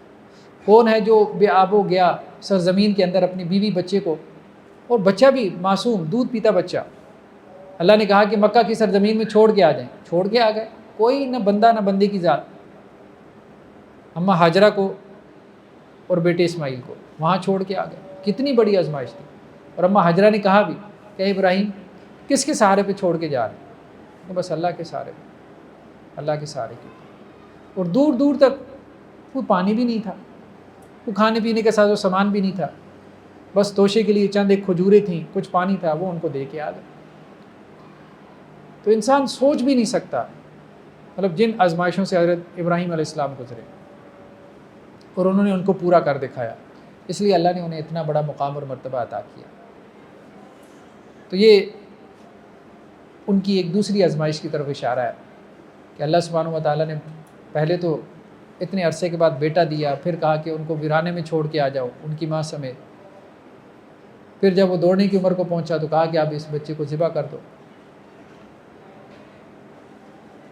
چلیں جی، ابھی اتنا کافی ہے، ہمارا آدھا پارہ ہو گیا، نیکسٹ پھر ہم اگلی 4 رکعت میں ادا کرتے ہیں۔ بسم اللہ الرحمن الرحیم، سورہ صافات کا مطالعہ کر رہے تھے۔ نیکسٹ رکوع میں آیات میں حضرت یونس علیہ السلام کا واقعہ بیان ہوا۔ نینوا کی بستی تھی یہ عراق کے اندر، میسوپوٹیمیا کا علاقہ اس کو کہتے تھے۔ 1 لاکھ کے قریب اس کی آبادی تھی۔ وہاں حضرت یونس علیہ السلام کو بھیجا گیا۔ ان کا جو ٹائم پیریڈ بتایا جاتا ہے وہ 700 قبل مسیح کا ہے، یعنی آج سے آپ سمجھ لیں کہ کوئی 2700 سال پہلے۔ وَإِنَّ يُونُسَ لَمِنَ الْمُرْسَلِينَ، یونس علیہ السلام لازماً اللہ کے رسولوں میں سے۔ اِذْ أَبَقَ إِلَى الْفُلْكِ الْمَشْحُونِ، جبکہ وہ بھاگ کر ایک بھری ہوئی کشتی میں سوار ہوئی۔ اور یونس علیہ السلام نے اپنی قوم کو ڈرایا اللہ کے عذاب سے، قوم ایمان نہیں لائی، اور انہوں نے ڈرانے کے بعد اپنی قوم کو چھوڑ دیا، عذاب کی وعید سنا کے کہ تمہارے اوپر اللہ کا عذاب آنے والا ہے، قوم کو چھوڑ دیا۔ اب یہ چیز اللہ کو پسند نہیں آئی۔ نبی یا رسول اس کو یہ حکم ہوتا ہے کہ جب تک اللہ کی طرف سے اجازت نہ آ جائے اس وقت تک وہ اپنی قوم کو نہیں چھوڑ سکتا۔ یہ ایسی ہے نا کہ جیسے ہم آرمی میں دیکھتے ہیں کہ ایک ڈسپلن ہے، ایک جگہ کسی آفیسر کو اپائنٹ کیا گیا ہے تو اس نے وہاں پر ہی رہنا، اللہ یہ کہ جب تک ہائی کمانڈ کی طرف سے اس کو کوئی آرڈرز نہیں مل جاتے کہ آپ اپنی پوزیشن چھوڑ دیں، اس وقت تک اس نے اپنی پوزیشن کو نہیں چھوڑنا ہوتا۔ تو ہر یونس علیہ السلام اپنی قوم کو ڈرا کے اللہ کے عذاب کی وعید سنا کے چھوڑ کے چلے گئے۔ تو اذ ابق الی الفلک المشحون، جب کہ وہ ایک بھری کشتی میں سوار ہوئی، فساہم فکان من المدحضین، اب وہ کشتی ڈولنے لگی تو لوگوں نے کہا کہ کوئی شخص، کوئی غلام اپنے آقا کی اجازت سے کے بغیر بھاگ کے نکلا ہے، تو اس لیے کشتی ڈول رہی ہے۔ تو انہوں نے کہا جی قرآن اندازی کرتے ہیں، جس کا نام نکلے گا اس کو ہم کشتی سے باہر دھکیل دیں گے، اس کو ہم بحری جہاز سے باہر دھکیل دیں گے۔ تو انہوں نے قرآن اندازی کی تو یونس علیہ السلام کو دھکیل دیا گیا۔ فَالْتَقَمَهُ الْحُوتُ وَهُوَ مُلِيمٌ، تو ان کو ایک مچھلی نے نگل لیا اور وہ اپنے آپ کو ملامت کر رہے تھے۔ فَلَوْلَا أَنَّهُ كَانَ مِنَ الْمُسَبِّحِينَ، اور اگر وہ اللہ کی تسبیح بیان کرنے والوں میں سے نہ ہوتے، لَلَبِثَ فِي بَطْنِهِ إِلَىٰ يَوْمِ يُبْعَثُونَ، تو وہ مچھلی کے پیٹ میں قیامت کے دن تک باقی رہتے۔ یعنی اس دن تک باقی رہتے جس دن لوگوں کو زندہ کیا جا رہا ہے۔ تو انسان کڑی سے کڑی آزمائش میں بھی جب اللہ تعالیٰ کو پکارتا ہے تو اللہ تعالیٰ اس کی بات کو سنتے ہیں۔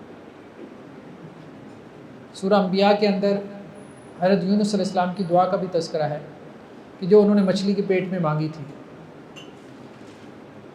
بعض تفسیری روایات سے معلوم ہوتا ہے کہ وہ 3 دن تک مچھلی کے پیٹ میں رہے، پھر مچھلی نے ان کو جو ہے وہ اگل دیا تھا کنارے کے اوپر، اور ان کی حالت اس قابل نہیں تھی کہ وہ اٹھ کھڑے بھی ہوتے، تو اللہ تعالیٰ نے ان کے قریب جو ہے وہ ایک بیل اگا دی، اور اس بیل کے سہارے جو ہے وہ مطلب اس کے پتوں میں وہ سائے کے اندر وہ رہتے تھے، اور اسی کا جو ہے وہ آپ کہہ لیں کہ غذا اور خوراک کے طور پہ اس کو استعمال کرتے تھے، یہاں تک کہ ان کے جسم کو انرجی ملی اور پھر وہ کھڑے ہونے کے قابل ہوئے۔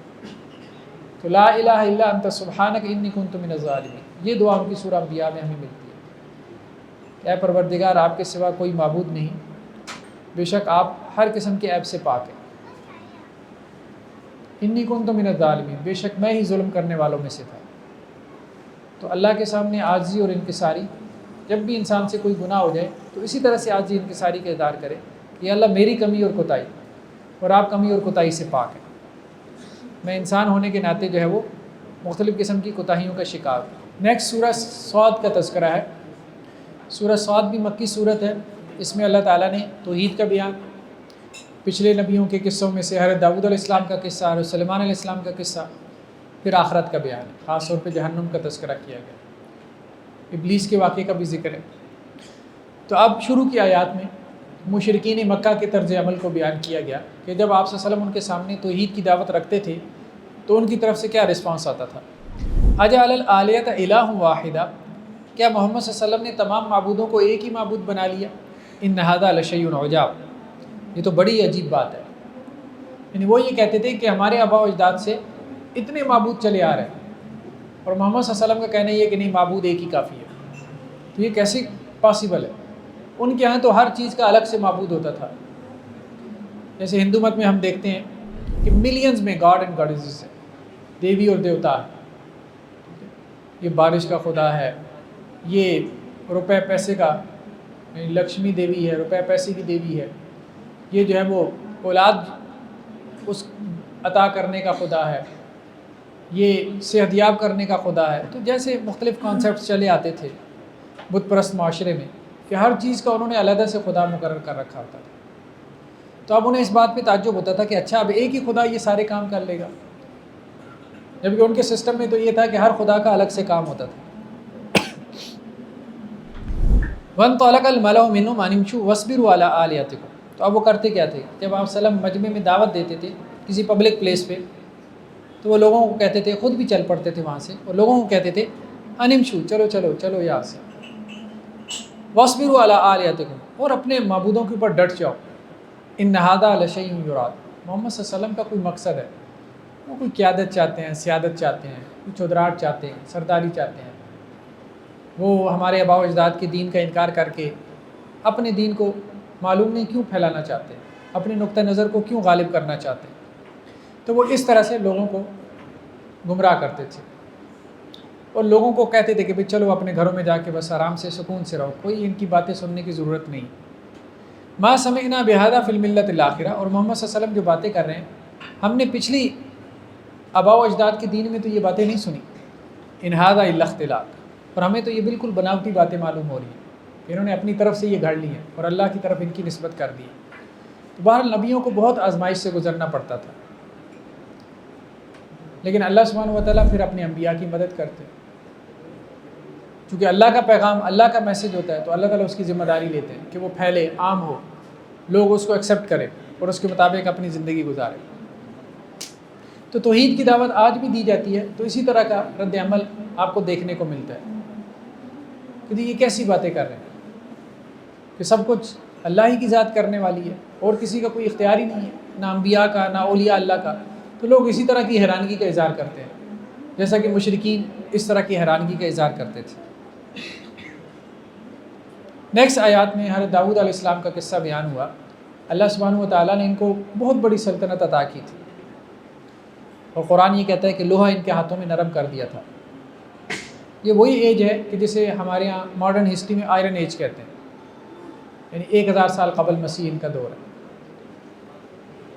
اللہ تعالیٰ نے لوہے کی جو صنعت تھی وہ ان کو سکھائی، زرہ بنانے کا کام یہ کرتے تھے۔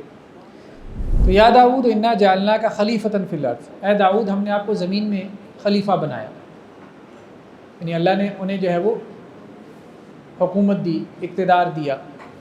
فاحکم بین الناس بالحق، اب آپ نے کرنا کیا ہے؟ دو کام ہیں جن کی نسبت خلیفہ کی طرف کی گئی۔ اب یہاں سے اسلام کا جو نظام خلافت ہے اس کو ایکسپلین کر سکتے ہیں کہ خلافت کیا ہے، کیلیفیٹ کا کانسیپٹ کیا ہے۔ اس کی وجہ یہ ہے کہ ہمارے یہاں بہت سارے لوگوں نے جھوٹی خلافتیں بھی پیدا کر لی، جیسا کہ ہم دیکھتے ہیں کہ عراق کے اندر داعش کے نام سے، ISIS کے نام سے ایک تنظیم وجود میں آئی، تو انہوں نے چھوٹے سے رقبے کے اوپر قبضہ کیا اور اس کو جو ہے وہ خلافت اسلامیہ کا نام دے دیا، اور پھر اس خلافت کے نام پہ جس قسم کی انہوں نے قتل و غارت وہاں پر کی ہے اور خاص طور پہ مسلمانوں کو مارا ہے، تو وہ ایک بہت بڑا عالمی ہے۔ تو خلافت کا کانسیپٹ یہ نہیں ہے کہ آپ مسلمانوں کی گردنیں اڑانے جائیں اور ان کے خون سے کھیلنا شروع کر دیں اور آپ وحشی بن جائیں۔ تو بہت سارے لوگ، ان کے اندر وحشت ہوتی ہے، ان کے اندر ظلم اور بربریت ہوتی ہے، وہ سخت مزاج ہوتے ہیں، تو جب وہ مذہب کی طرف آتے ہیں تو ان کی وحشت اور بربریت مذہب کا لبادہ اوڑھ لیتی ہے اور لوگ اس کو مذہب سمجھنا شروع کر دیتے ہیں، حالانکہ ان کا مذہب سے دور دور کا تعلق نہیں ہوتا۔ رسول اللہ صلی اللہ علیہ وسلم نے جنگیں لڑی ہیں، لیکن اس طرح سے نہیں۔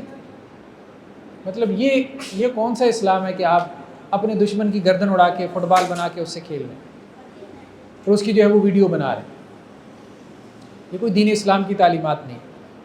اللہ کے رسول صلی اللہ علیہ وسلم نے اپنی جان کے دشمنوں کو معاف کیا، میدان جنگ کے اندر وار ایتھکس سکھائی، بچے کے اوپر تلوار نہیں اٹھانی، عورت پہ نہیں اٹھانی، بوڑھے کے اوپر نہیں اٹھانی، کسی مریض بیمار کے اوپر نہیں اٹھانی، جس نے گھر کا دروازہ بند کر دیا اس کے اوپر نہیں اٹھانی، جس نے اپنا ہتھیار پھینک دیا اس کے اوپر نہیں اٹھانی، جو قیدی بن کے آ گیا اس کے ساتھ حسن سلوک کرنا ہے، جلاؤ گراؤ نہیں کرنا، اناج غلے کو آگ نہیں لگانی۔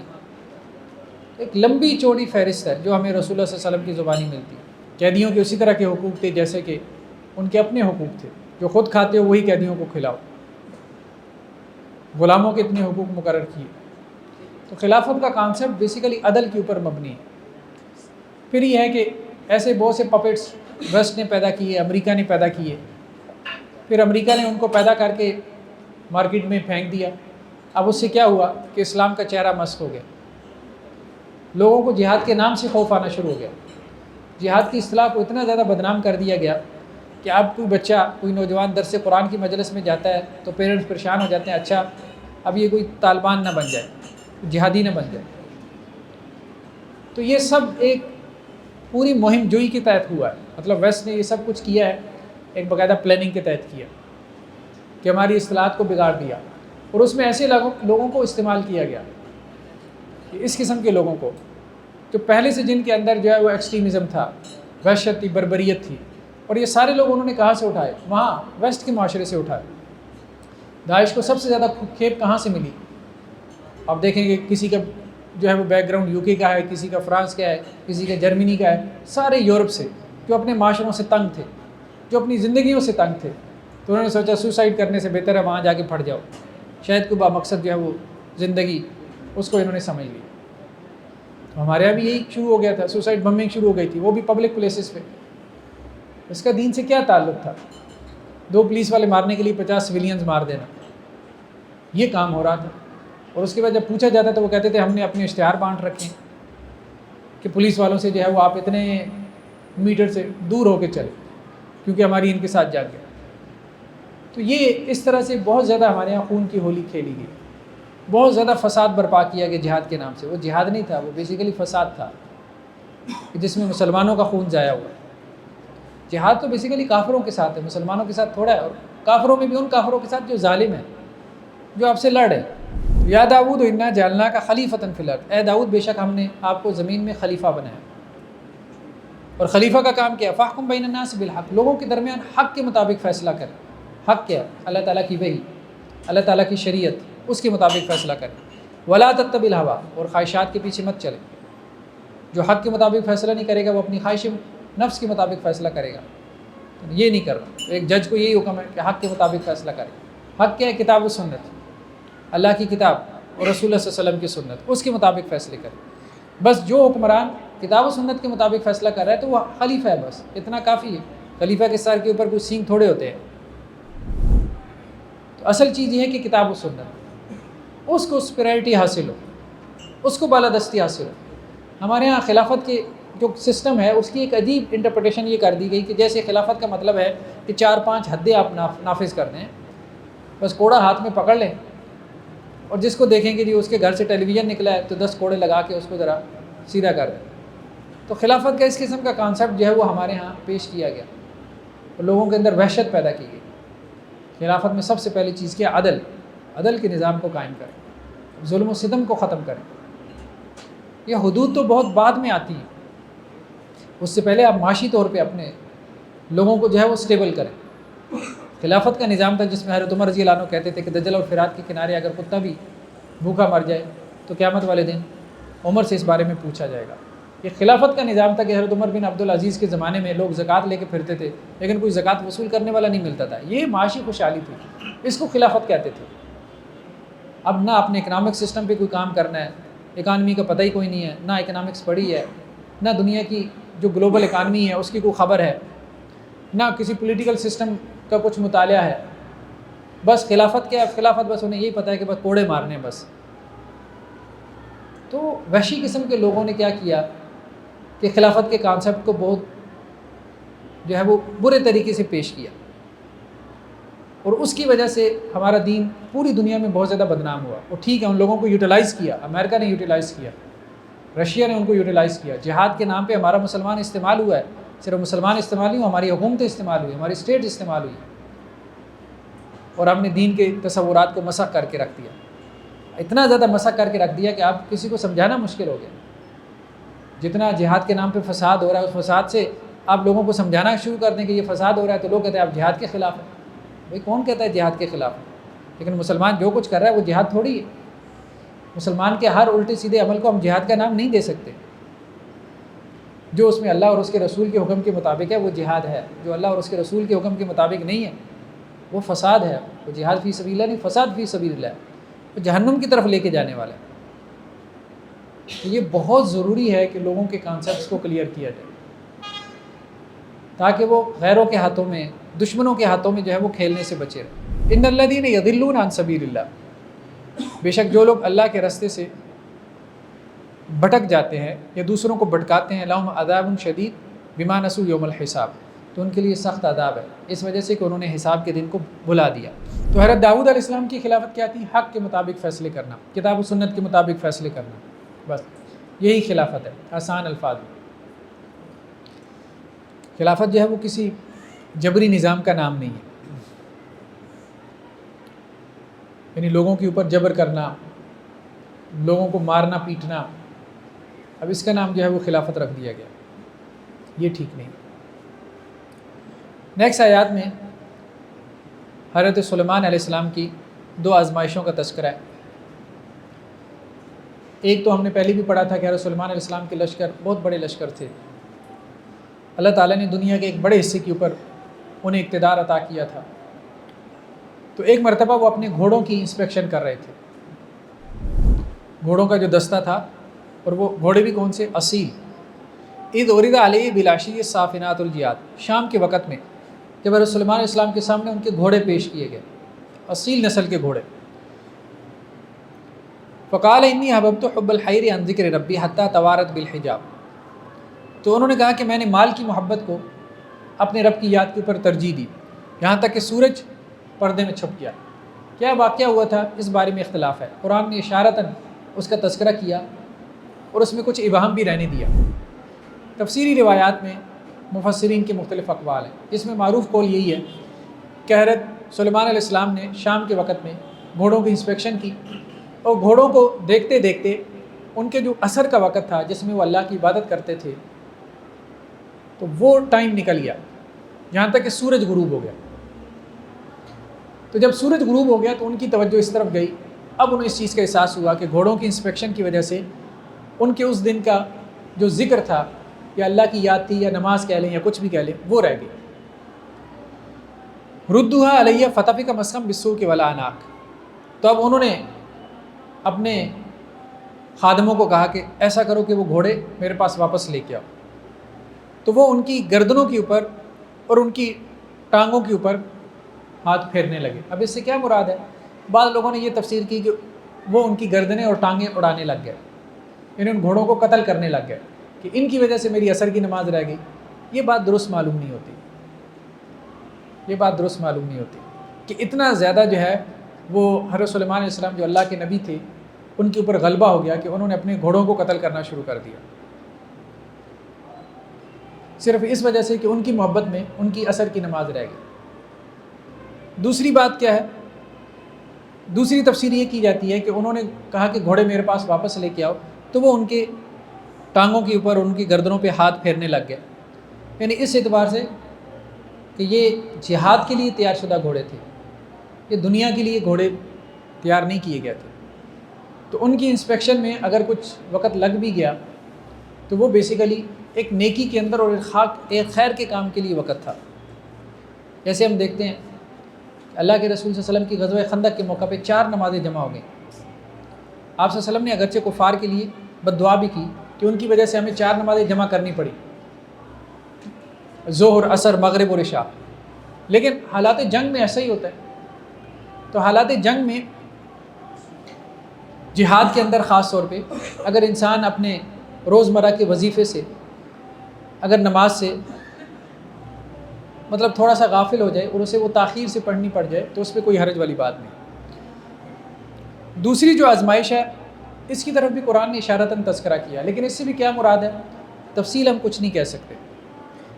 قرآن کا انداز کیا ہے یا اس کا لفظی ترجمہ کیا ہے کہ ہم نے سلیمان علیہ السلام کو آزمائش میں مبتلا کیا، وَالْقَيْنَا عَلَىٰ كُرْسِيهِ جَسَدًا ثُمَّ أَنَابَ، اور ہم نے ان کے تخت کے اوپر ایک دھڑ لا کے رکھ دیا، پھر انہوں نے اللہ کی طرف رجوع کیا۔ اب ان کے تخت کے اوپر کون سا دھڑ لا کے رکھا گیا؟ بس قرآن اتنی بات کرتا ہے، کیا قصہ کیا تھا؟ بعض مفسرین نے کچھ روایتیں بیان کی ہیں کہ حضرت سلیمان علیہ السلام ان کے بارے میں احادیث میں ملتا ہے کہ ان کی کافی بیویاں تھیں، بعض روایتوں میں 100 تھیں، بعض میں 99، بعض میں 70، 60، مختلف عدد ہے۔ مطلب یہ ہے کہ زیادہ بیویوں کا تذکرہ ہے۔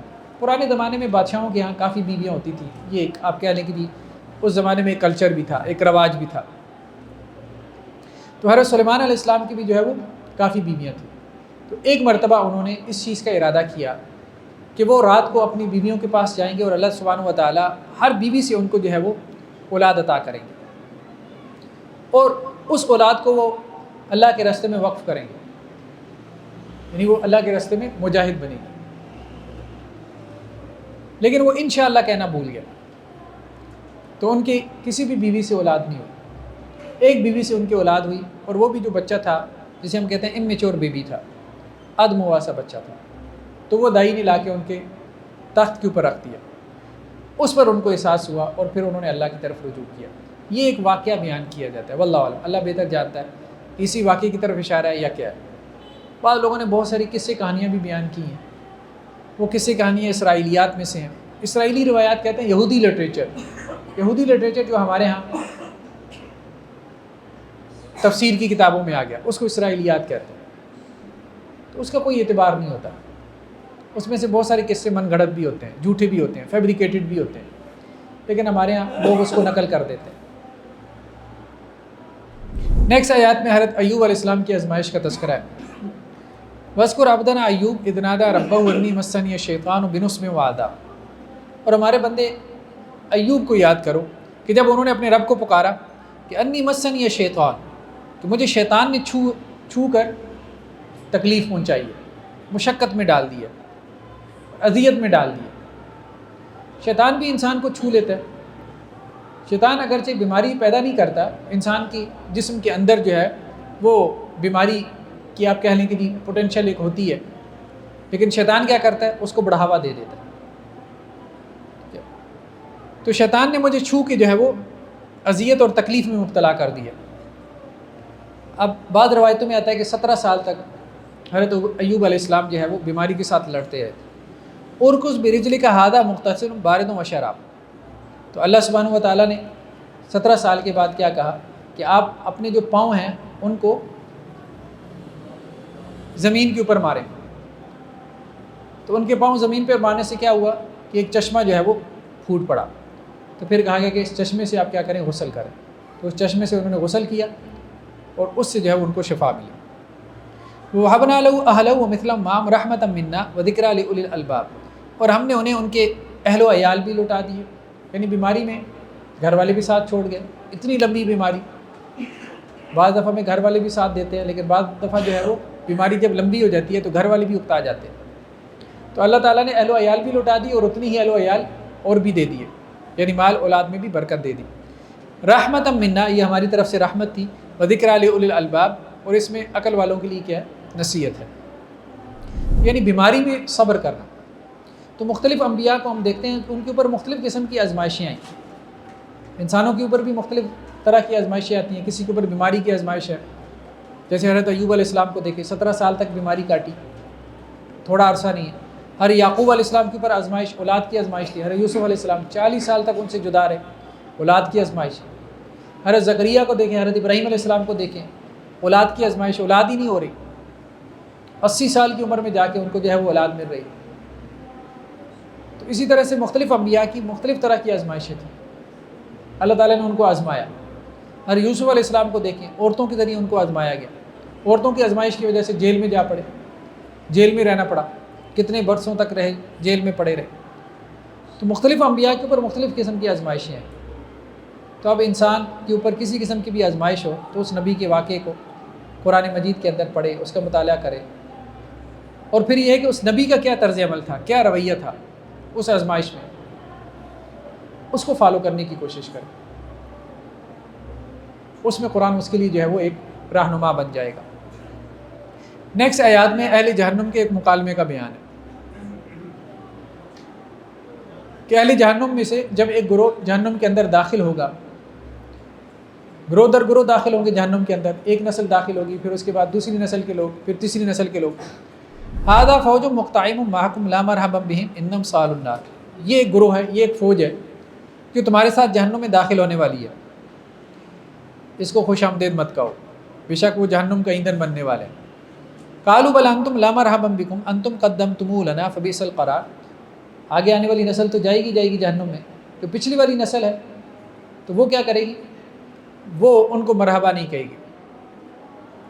قالوا ربنا من قدم لنا هذا فزد عذابا ضعفا في النار, تو اب پچھلی جو نسل داخل ہوگی جہنم میں تو وہ اگلی نسل کو برا بلا کہے گی کہ یا اللہ یہ ہمارے آباء و اجداد تھے, یہ گمراہ تھے, ہمارے باپ دادا, تو ان کی گمراہی کی وجہ سے ہم بھی گمراہ ہو گئے. وقالوا ما لنا لا نرى رجالا كنا نعدهم من الاشرار, اب جہنمی جب ایک دوسرے کو برا بلا کہیں گے, یعنی پچھلی نسل والے اگلی نسل والوں کو برا بلا کہیں گے, تو پھر ایک اور واقعہ یا ایک اور سین قرآن اس کی طرف اشارہ کرتا ہے. وہ کیا ہے کہ اہل جہنم یہ کہیں گے کہ بہت سارے لوگ دنیا میں جنہیں ہم شرارتی سمجھتے تھے تو آج جہنم میں ہمیں نظر نہیں آ رہے, یعنی دنیا میں جنہیں ہم سمجھتے تھے کہ وہ باطل کے اوپر ہیں, وہ حق پر نہیں ہیں, تو آج جہنم میں کہاں ہیں.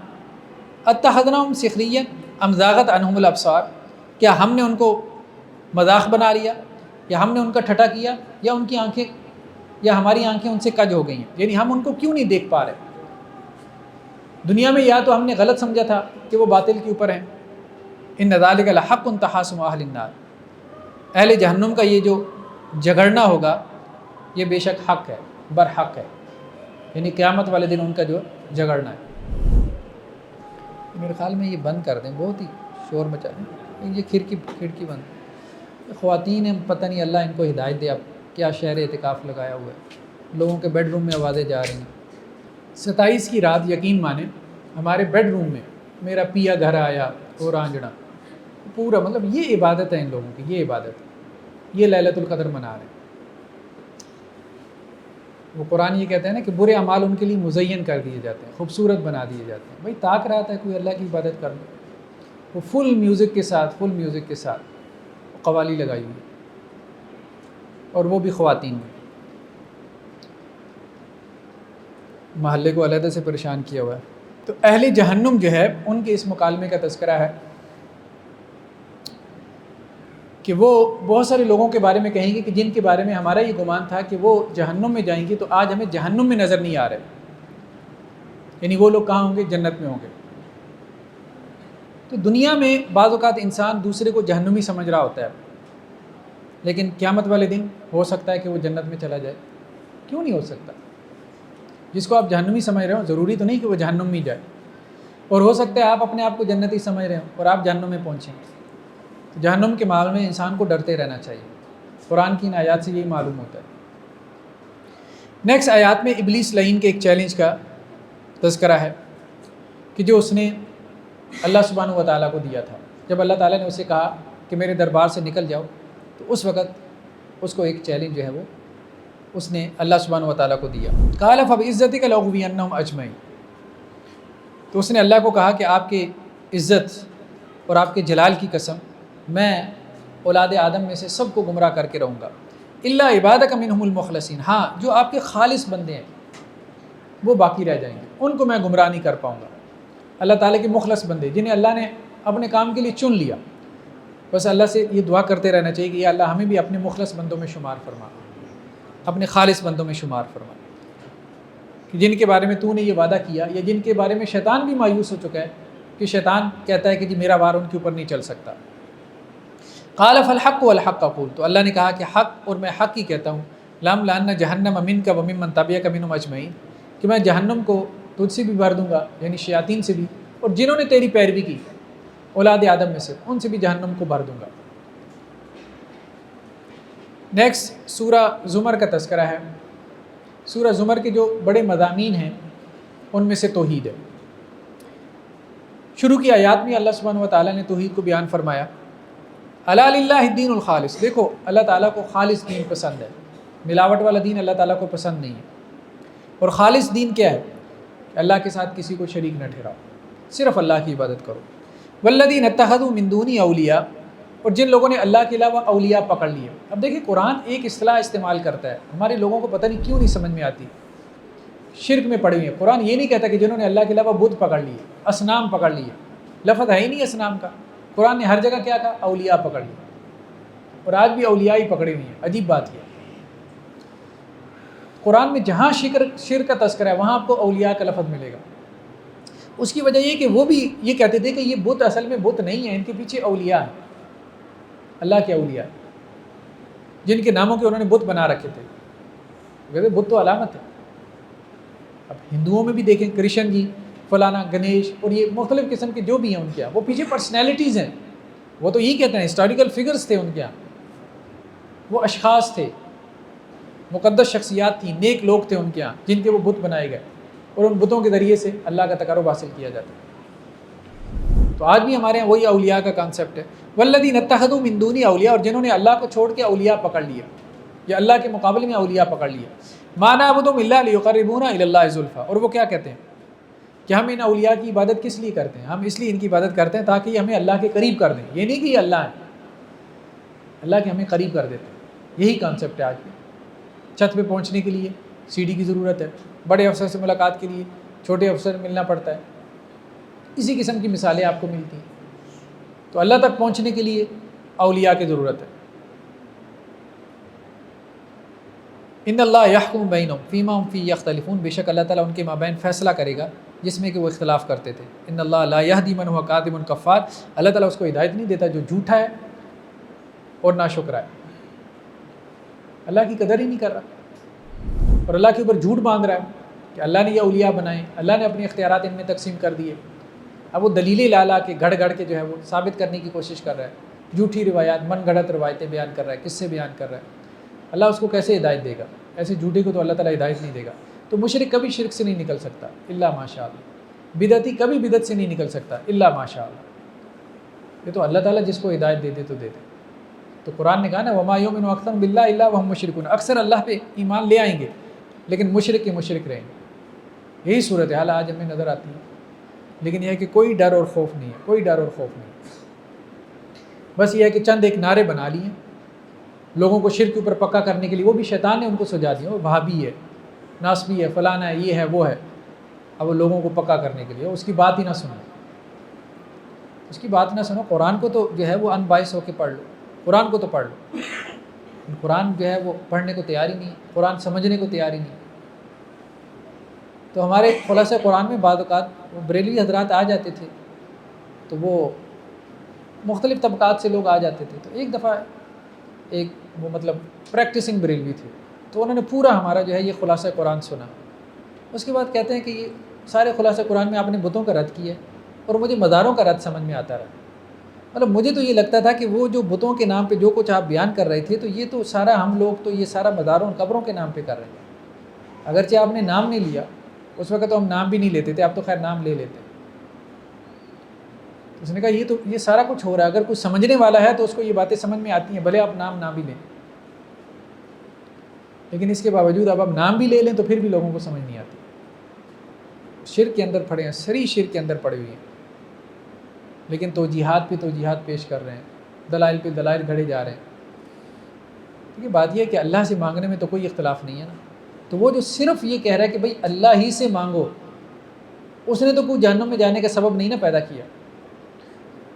ٹھیک ہے، تو اب چلیں مخالف فرقے کا جو بندہ ہے، مخالف فرقہ کا بندہ ہے، اس کی بات کم از کم ٹھیک تو ہو سکتی ہے نا. 100% نہ ہو، 50% امکان تو ہو سکتا ہے نا. تو شرک کتنا بڑا گناہ ہے. یہ تو حدیثیں آپ سناتے ہو کہ سود سے بھی بچو، سود کے شائبے سے بھی بچو، تو یہ کیوں نہیں سناتے کہ شرک سے بھی بچو، شرک کے شائبے سے بھی بچو.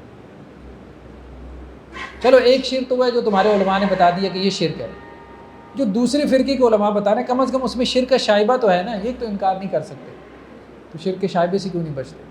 شائبہ ہی سمجھ کے بچ جاؤ. لیکن نہیں، بس اس طرح سے شرک کو جواز دے رکھا ہے کہ اللہ معاف کرے، بس شیطان کھیل رہے ہیں ان کے ساتھ. نیکسٹ آیات میں اللہ سبحانہ و تعالیٰ نے دو قسم کے لوگوں کا تذکرہ کیا. ایک وہ جو تہجد گزار ہے، راتوں کو اللہ کے سامنے جاگ رہا ہے، قیام اللیل میں ہے، قرآن کی تلاوت کر رہا ہے، ذکر اذکار کر رہا ہے، دعائیں کر رہا ہے. اور دوسری طرف وہ ہے جو سویا پڑا ہے غفلت کی نیند. بہت سارے لوگ اس وقت مساجد میں ہیں، بہت سارے لوگ ہیں جو گھروں میں ہیں، سڑکوں پہ ہیں، کو بازاروں میں ہیں. امن هو قانت آناء اللیل ساجدا وقائما یحذر الآخرۃ ویرجو رحمت ربی. ایک طرف وہ شخص ہے جو رات کے اوقات میں کھڑا ہے، سجدہ کر رہا ہے، قیام کر رہا ہے، آخرت سے ڈر رہا ہے اور اپنے رب کی رحمت کا امیدوار ہے، جہنم سے ڈر، جنت کا امیدوار. دوسری طرف وہ ہے جو سویا ہوا ہے، غفلت کی نیند سویا ہوا، یا غفلت میں پڑا ہوا ہے، اپنا وقت ضائع کر رہا ہے، نافرمانی میں پڑا ہے، گناہ میں پڑا ہے. قل هل يستوي الذين يعلمون والذين لا يعلمون. تو کیا وہ لوگ جو کہ جانتے ہیں، علم رکھتے ہیں، اور وہ جو نہیں جانتے، علم نہیں رکھتے، دونوں برابر ہو سکتے ہیں؟ نہیں. ایک جس کے پاس سیدھے رستے کا علم ہے، حق بات کا علم ہے، اور وہ سیدھے اور حق رستے کے اوپر چل بھی رہا ہے، اور ایک وہ ہے جو جاہل ہے، کھیل تماشے کو اس نے دین بنا لیا. جیسے قرآن بھی کہتے ہیں نا، بہت سارے لوگ ایسے ہیں کہ جنہوں نے کھیل تماشے کو، گانے بجانے کو اپنا دین بنا لیا. اب وہ جاہل کی جاہل ہیں، دین سے بھی جاہل. کیا دونوں برابر ہو سکتے ہیں؟ دونوں برابر نہیں ہو سکتے. انما یتذکر اولو الالباب، عقل والی جو ہے وہ دین سے نصیحت حاصل کرتے ہیں. نیکسٹ آیات میں اللہ سبحانہ و تعالیٰ نے یہ بات بیان کی ہے، شریعت کے حکم کی جو بہترین صورت ہے اس کی پیروی کرو. شریعت پہ عمل بھی کرنا ہے، لیکن شریعت پہ عمل کس طرح سے کرنا ہے؟ بہترین طریقے سے عمل کرنا ہے. الذین یستمعون القول، اللہ کے بندے کون ہیں کہ جب وہ اللہ کی بات سنتے ہیں، فیتبعون احسن، تو وہ کیا کرتے ہیں؟ اللہ کی بات میں سے جو بہترین ہوتی ہے اس کی پیروی کرتے ہیں. لیکن بعض اوقات آپ کے پاس آپشن ہوتی ہے کہ اس میں سے یہ فالو کر لیں، یہ فالو کر لیں، یہ فالو کر لیں. تو وہ کیا کریں گے؟ بہترین آپشن کی طرف جائیں گے، اللہ کی شریعت میں سے بہترین آپشن کو فالو کریں گے. یہ اللہ کو بہت پسند ہے. ایسے ہی نہیں جیسے ہم مطلب ایز اے ٹیچر ہم اسٹوڈنٹس کو اسائنمنٹس دیتے ہیں. اب اکثر و بیشتر کیا کرتے ہیں؟ اپنے سر سے اتارتے ہیں. کوئی اسٹوڈنٹس ہوتا ہے 100 میں سے 2-4 کہ جو اچھے سے اسائنمنٹ تیار کر کے دیتے ہیں. اب ٹیچر کو اس سے خوشی ہوتی ہے. تو نماز روزہ تو بہت سے لوگ کر رہے ہیں، لیکن جو اچھے سے کر رہے ہیں، دین کے اوپر عمل تو بہت سے لوگ کر رہے ہیں، لیکن جو اچھے سے کر رہے ہیں، بہترین انداز میں کر رہے ہیں. وضو کیا ہے اچھے سے کرو، نماز پڑھی سکون سے پڑھو، روزہ رکھا ہے اچھے سے روزہ، تلاوت کرنی اچھے سے کرتے ہیں. جیسے ہم اپنا ہر کام کیا کرتے ہیں؟ بنا سنوار کے کرتے ہیں، نفاست کے ساتھ کرتے ہیں اپنا ہر کام. اسی طرح سے دین کا بھی معاملہ ہے. یہ نہیں کہ دین کو جیسے بس نماز کو بس جیسے جو ہے وہ ایک ایکسرسائز کے طور پہ جو ہے وہ اس کو کیا جا رہا ہے، نہیں، ایسا نہیں. اولئک الذین ھداھم اللہ، یہی وہ لوگ ہیں کہ جنہیں اللہ نے ہدایت دی. فاولئک هم اولو الالباب، اور یہی لوگ ہیں جو کہ عقل والے ہیں۔ تو جب اپنے کام سنوار کے کرتے ہو، اچھا کچھ لوگوں کی تو عادت ہوتی ہے اپنا کام بھی سنوار کے نہیں کرنا، مطلب ان کا گھر میں کمرہ دیکھے تو ایسے جیسے میسی ہوگا، یہ چیز وہاں پڑی ہے وہ وہاں پڑی ہے، ایک عادت ہوتی ہے۔ اور کچھ لوگ کم از کم یہ ہے کہ اپنے آپ کو سنوار کے رکھتے ہیں، ہر چیز جیسے ویل آرگنائزڈ ہیں، ویل مینرڈ ہیں، ٹھیک، کم از کم وہ تو یہ کر سکتے ہیں کہ اپنی عبادت کو بھی اچھے سے، یعنی اس میں بھی ذوق اور نفاست پیدا کریں، ذوق اور نفاست پیدا کریں، کہ ان کی عبادت دیکھ کے، جیسے کہا جاتا ہے کہ انسان کا دل کر کے اچھا، ایسی نماز ہونی چاہیے۔ نیکسٹ آیات میں اللہ سبحانہ و تعالیٰ نے اپنے نیک بندوں پہ قرآن کی تلاوت کے کیا اثرات ہوتے ہیں ان کو بیان فرمایا۔ اللہ نزل احسن الحدیث کتابا متشابہا مثانیہ تقشعر منہ جلود الذین یخشون ربہم، اللہ سبحانہ و تعالیٰ نے بہترین بات کو نازل کیا، یعنی قرآن بہترین بات ہے، اللہ کی اچھی باتیں، یہ ایسی کتاب ہے جس کی آیات باہم ملتی جلتی ہیں اور اس کی آیات کو بار بار دہرایا جاتا ہے، پڑھا جاتا ہے۔ تقشعر منہ جلود الذین یخشون ربہم، جو لوگ اللہ سے ڈرتے ہیں قرآن سن کے ان کے رونگٹے کھڑے ہو جاتے ہیں۔ ثم تلین جلودہم وقلوبہم الی ذکر اللہ، تو پہلے تو ان کے رونگٹے کھڑے ہوتے ہیں، پھر ان کے دل سکون پکڑ جاتے ہیں، ان کے جسم جو ہے وہ نرم پڑ جاتے ہیں اللہ کے ذکر کی وجہ سے۔ ذالک ھدی اللہ یہدی بہ من یشاء، یہ اللہ تعالیٰ کی ہدایت ہے جس کے ذریعے اللہ تعالیٰ جسے چاہتا ہے ہدایت دیتا ہے، یعنی قرآن کے ذریعے سے۔ ومن یضلل اللہ فما لہ من ہاد، اور جس کو اللہ تعالیٰ گمراہ کرنا چاہے تو اس کو کوئی ہدایت دینے والا نہیں، یعنی قرآن مجید جو ہے اس کے اثرات ہوتے ہیں، بندہ مومن کے اوپر اثرات ہوتے ہیں۔ تو قرآن مختلف مقامات پہ ان اثرات کو بیان کرتا ہے، کہیں کہتا ہے کہ ان کے رونگٹے کھڑے ہو جاتے ہیں، کہیں قرآن کہتا ہے کہ ان کے دلوں پہ جو ہے وہ خشیت طاری ہو جاتی ہے۔ تو قرآن جو ہے وہ اثر کرتا ہے، بندہ مومن کے دل پہ اثر کرتا ہے۔ تو اس لیے ہمارے لیے تزکیہ نفس، پیوریفیکیشن کا سب سے بڑا ٹول، ذریعہ کیا ہے؟ قرآن ہے۔ قرآن کے ذریعے اپنی اصلاح کرو، قرآن کے ذریعے اپنے اندر خشیت پیدا کرو، اللہ کا ڈر اور خوف پیدا کرو، اللہ کی امید پیدا کرو، اللہ کی محبت پیدا کرو، قرآن کے ساتھ اپنے تعلق کو بناؤ، قرآن کے ساتھ اپنے تعلق کو جوڑو، قرآن کو اپنا ساتھی بناؤ۔ بس یہی کام ہے جو ہم کر بھی رہے ہیں اور ہمیں کرنا بھی ہے۔ اللہ تعالیٰ عمل کی توفیق نصیب فرمائے۔ جی بتائیں جی آج کیا سیکھا ہے؟ چلیں جی ہمیں کیا کرنا چاہیے؟ ہاں، ہمیں حق بات سے فیصلہ لینا چاہیے، حق سے فیصلہ کرنا چاہیے، ٹھیک ہے جی۔ ہاں ہاں، کافر کو اس کے نیک عمل کا اجر دنیا میں ہی مل جاتا ہے، آخرت میں اس کے لیے کچھ نہیں ہے، اور بندہ مومن کو آخرت میں ملے گا، ٹھیک ہے جی۔ حضرت یونس علیہ السلام کی دعا سے ہمیں یہ سبق ملتا ہے کہ جب کہ انسان کے اوپر مشکل وقت ہے تو کام سمجھنا بھی ہے۔ ہاں، حضرت یونس علیہ السلام کی دعا سے اور نبیوں کی دعا سے بھی ہمیں یہ سبق ملتا ہے کہ مشکل میں اللہ کو پکارے، نہ کہ اولیاء کو، ہیں جی۔ اگر بندہ بیمار ہو تو صرف اس میں صبر کرنا چاہیے، شکر کرنا چاہیے، اور بیماری کو صرف اللہ پاک ہی کر سکتا ہے۔ بیماری کی حالت میں ہمیں صبر کرنا ہے، صبر کرنا ہے، اور جب خوشحالی کی کیفیت ہو تو اس کے اوپر شکر کرنا ہے جی۔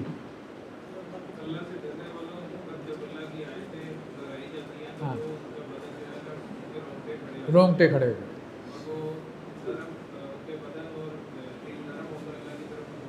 متوجہ ہو جاتے ہیں۔ اللہ تعالیٰ کی آیات جب بندے مومن کے اوپر تلاوت کی جاتی ہیں تو ان کے رونگٹے کھڑے ہو جاتے ہیں اور ان کے دل نرم پڑ جاتے ہیں، یعنی ان کے اوپر خشیت طاری ہو جاتی ہے اور اللہ کی طرف وہ متوجہ ہو جاتے ہیں جی۔ ہاں، حضرت یونس علیہ السلام اگر مچھلی کے پیٹ میں اللہ کا ذکر نہ کرتے تو قیامت تک مچھلی کے پیٹ میں رہتے۔ تو اس سے کیا مراد ہے؟ آزمائش اگر اللہ سے ٹلوانی ہے تو اللہ سے دعا کریں، ورنہ تو آزمائش چل ہے، جاری رہے گی جی۔ عروہ، ہاں، ہر کام کرنے سے پہلے انشاءاللہ بولنا چاہیے، ٹھیک ہے۔ اور تم ویسے تو گھومتے پھرتے رہتے ہو، آخر وقت میں آ جاتے ہو بسکٹ لینے کے لیے۔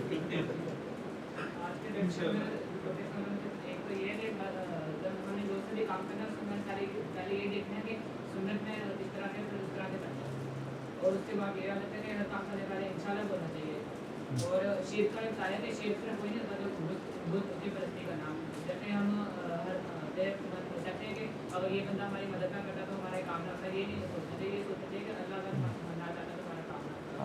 اور جماعت کا ایسے جماعت کا حکم ہے، اور جنگ کے سورت بارے میں اور حقوق العباد احترام کرنے چاہیے،